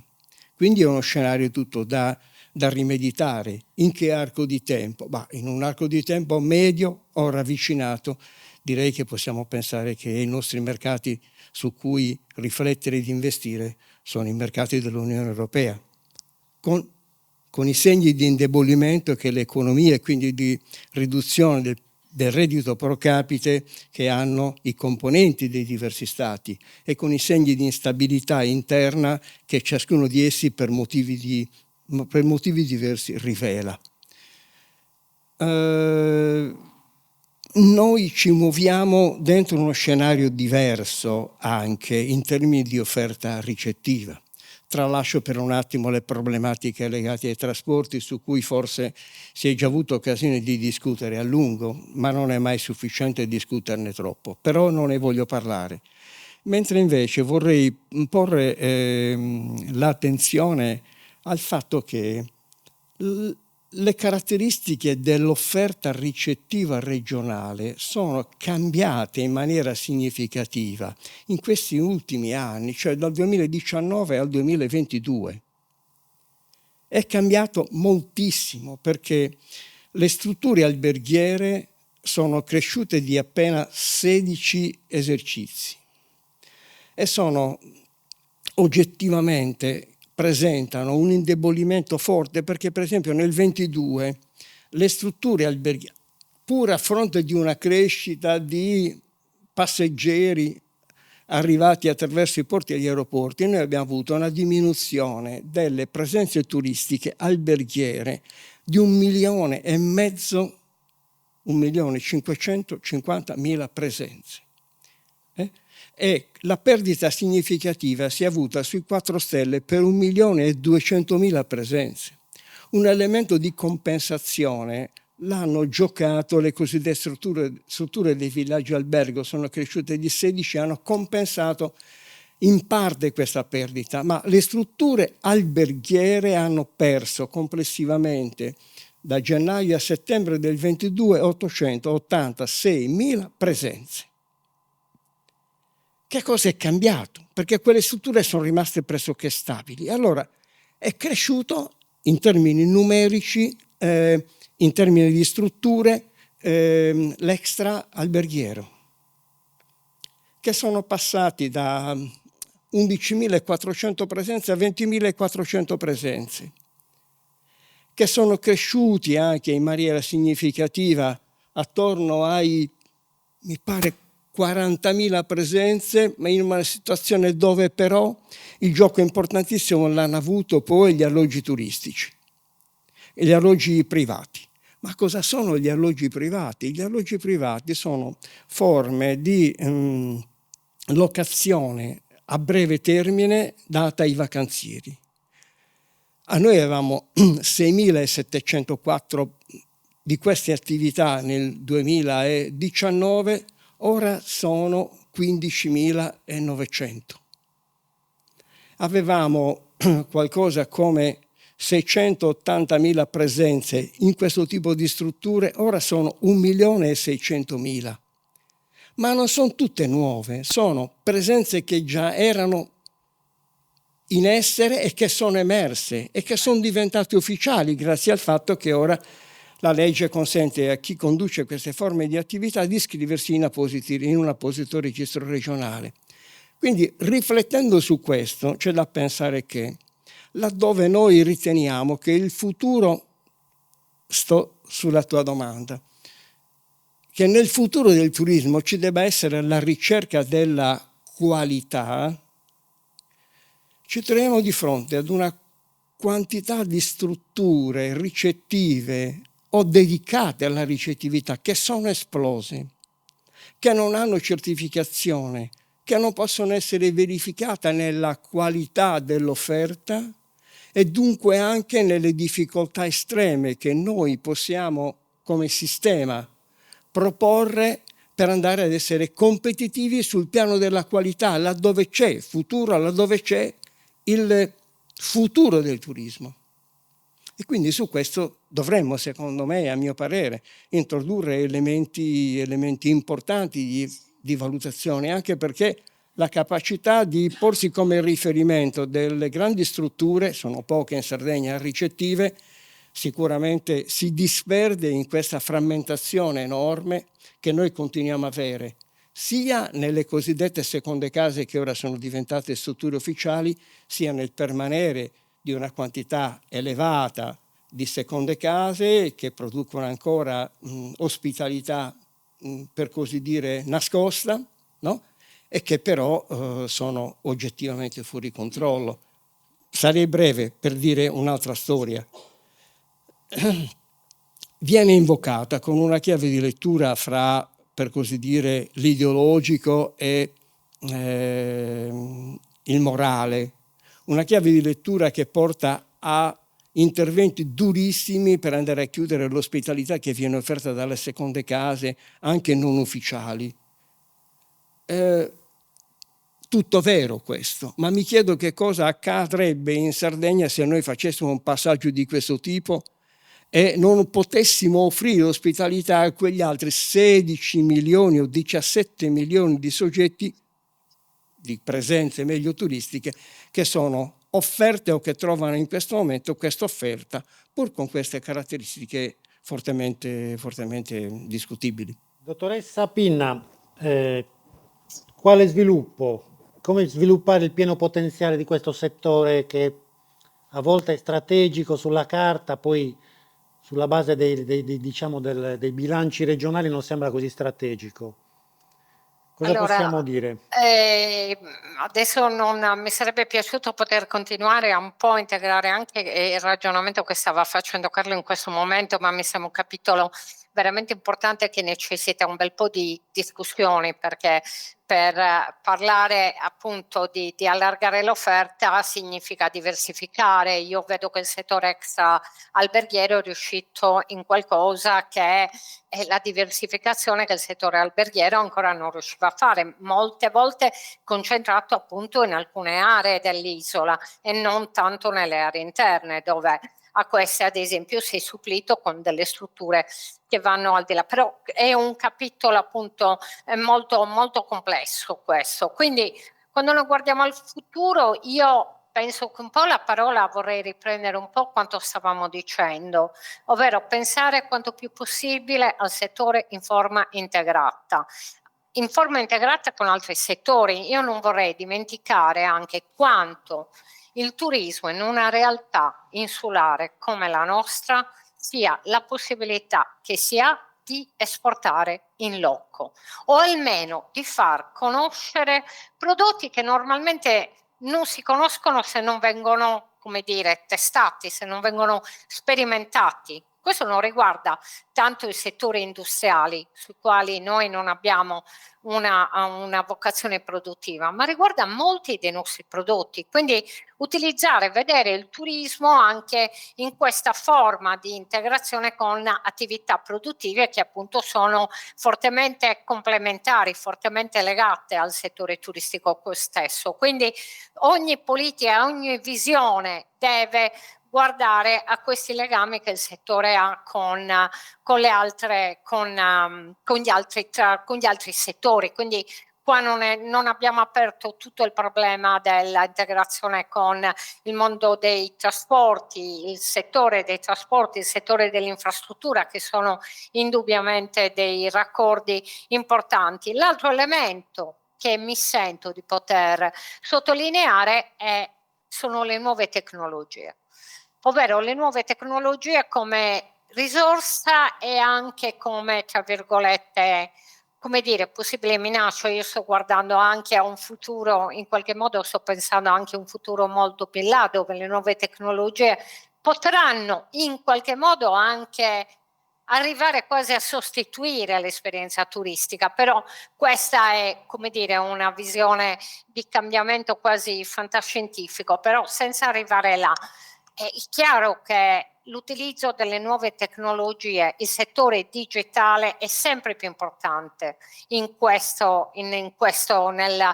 sempre più importante per il turismo ed è sempre più importante anche per un'altra ragione, perché noi abbiamo che il settore turistico è fatto di tante piccole imprese mediamente piccole, che si raccordano però con operatori globali che sono dei giganti.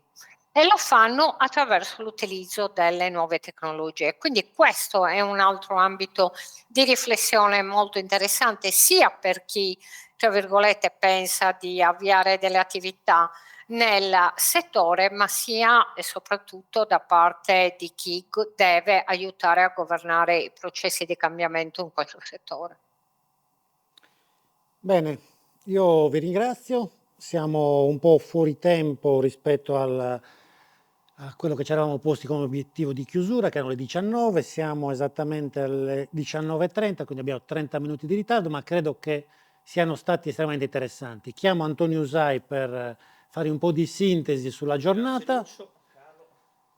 Ho già... Ringrazio la dottoressa Pinna, la Saluto tutti professoressa. voi, devo scappare, vi saluto Grazie. e Grazie ancora. buona chiusura ai lavori. Arrivederci. Grazie, arrivederci. Lucio, mi sembra anche questa nella migliore tradizione di Call to Action, edizione ricca, giornata molto intensa, stimoli nuovi perché l'apertura, come abbiamo detto inizialmente, ci ha dato una visione nuova sugli operatori che ci consentono di ascoltare la loro voce e insieme programmiamo. E poi tutti gli spunti di questo pomeriggio, dalla visione turistica al confronto con gli operatori, Gianfranco Fancello che ci ha regalato un momento di dibattito evoluto e interessante, per poi arrivare alle parole di Carlo Marcetti, direttrice del Krenos, senza voler dimenticare nessuno degli altri protagonisti di questa sera. E io direi che mantenendo questo standard che è elevato, che ci consente di colpire nel segno, sì, possiamo dire che guardiamo al futuro e che lo stiamo facendo, credo, con una prospettiva totalmente nuova, partendo dagli operatori. Tante volte, l'abbiamo visto anche oggi, con i piani strategici ci affidiamo, e lo dico con grande rispetto, al consulente piuttosto che all'università, ma poi ci dimentichiamo che il nostro punto di riferimento e di ripartenza è il mercato, e se allora è vero che la domanda è un po' più complicata da analizzare nella sua totalità, anche perché è sconfinata nel momento in cui ci vogliamo rivolgere a tutto il mondo come fa un prodotto turistico, allora è altrettanto evidente che se di prodotto parliamo, la base è fatta di persone, le persone sono gli operatori, per cui credo che possiamo essere contenti di questa settima edizione e augurarci per le prossime 3 puntate di avere lo stesso livello di qualità e di coinvolgimento. Sembra un'ottima conclusione. Vorrei solo ricordare i prossimi appuntamenti: 18 ottobre, 15 novembre e 29 novembre. Grazie a tutti per l'attenzione, grazie al nostro service, grazie ai collaboratori, grazie a Manuela Fiori e a tutto il comitato scientifico. Grazie a tutti, vi Buona aspettiamo serata. la prossima settimana. Alla prossima.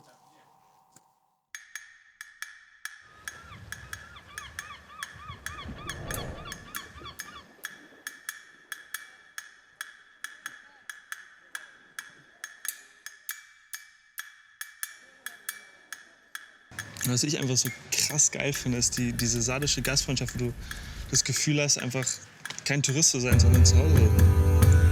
Das ist halt der perfekte Ort für einen Heiratsantrag.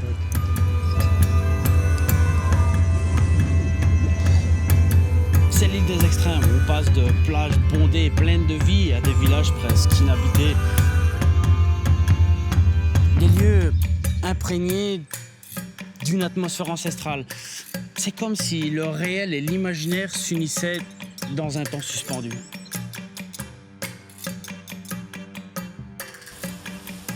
We've discovered a corner of paradise for us and for him. It's really an incredible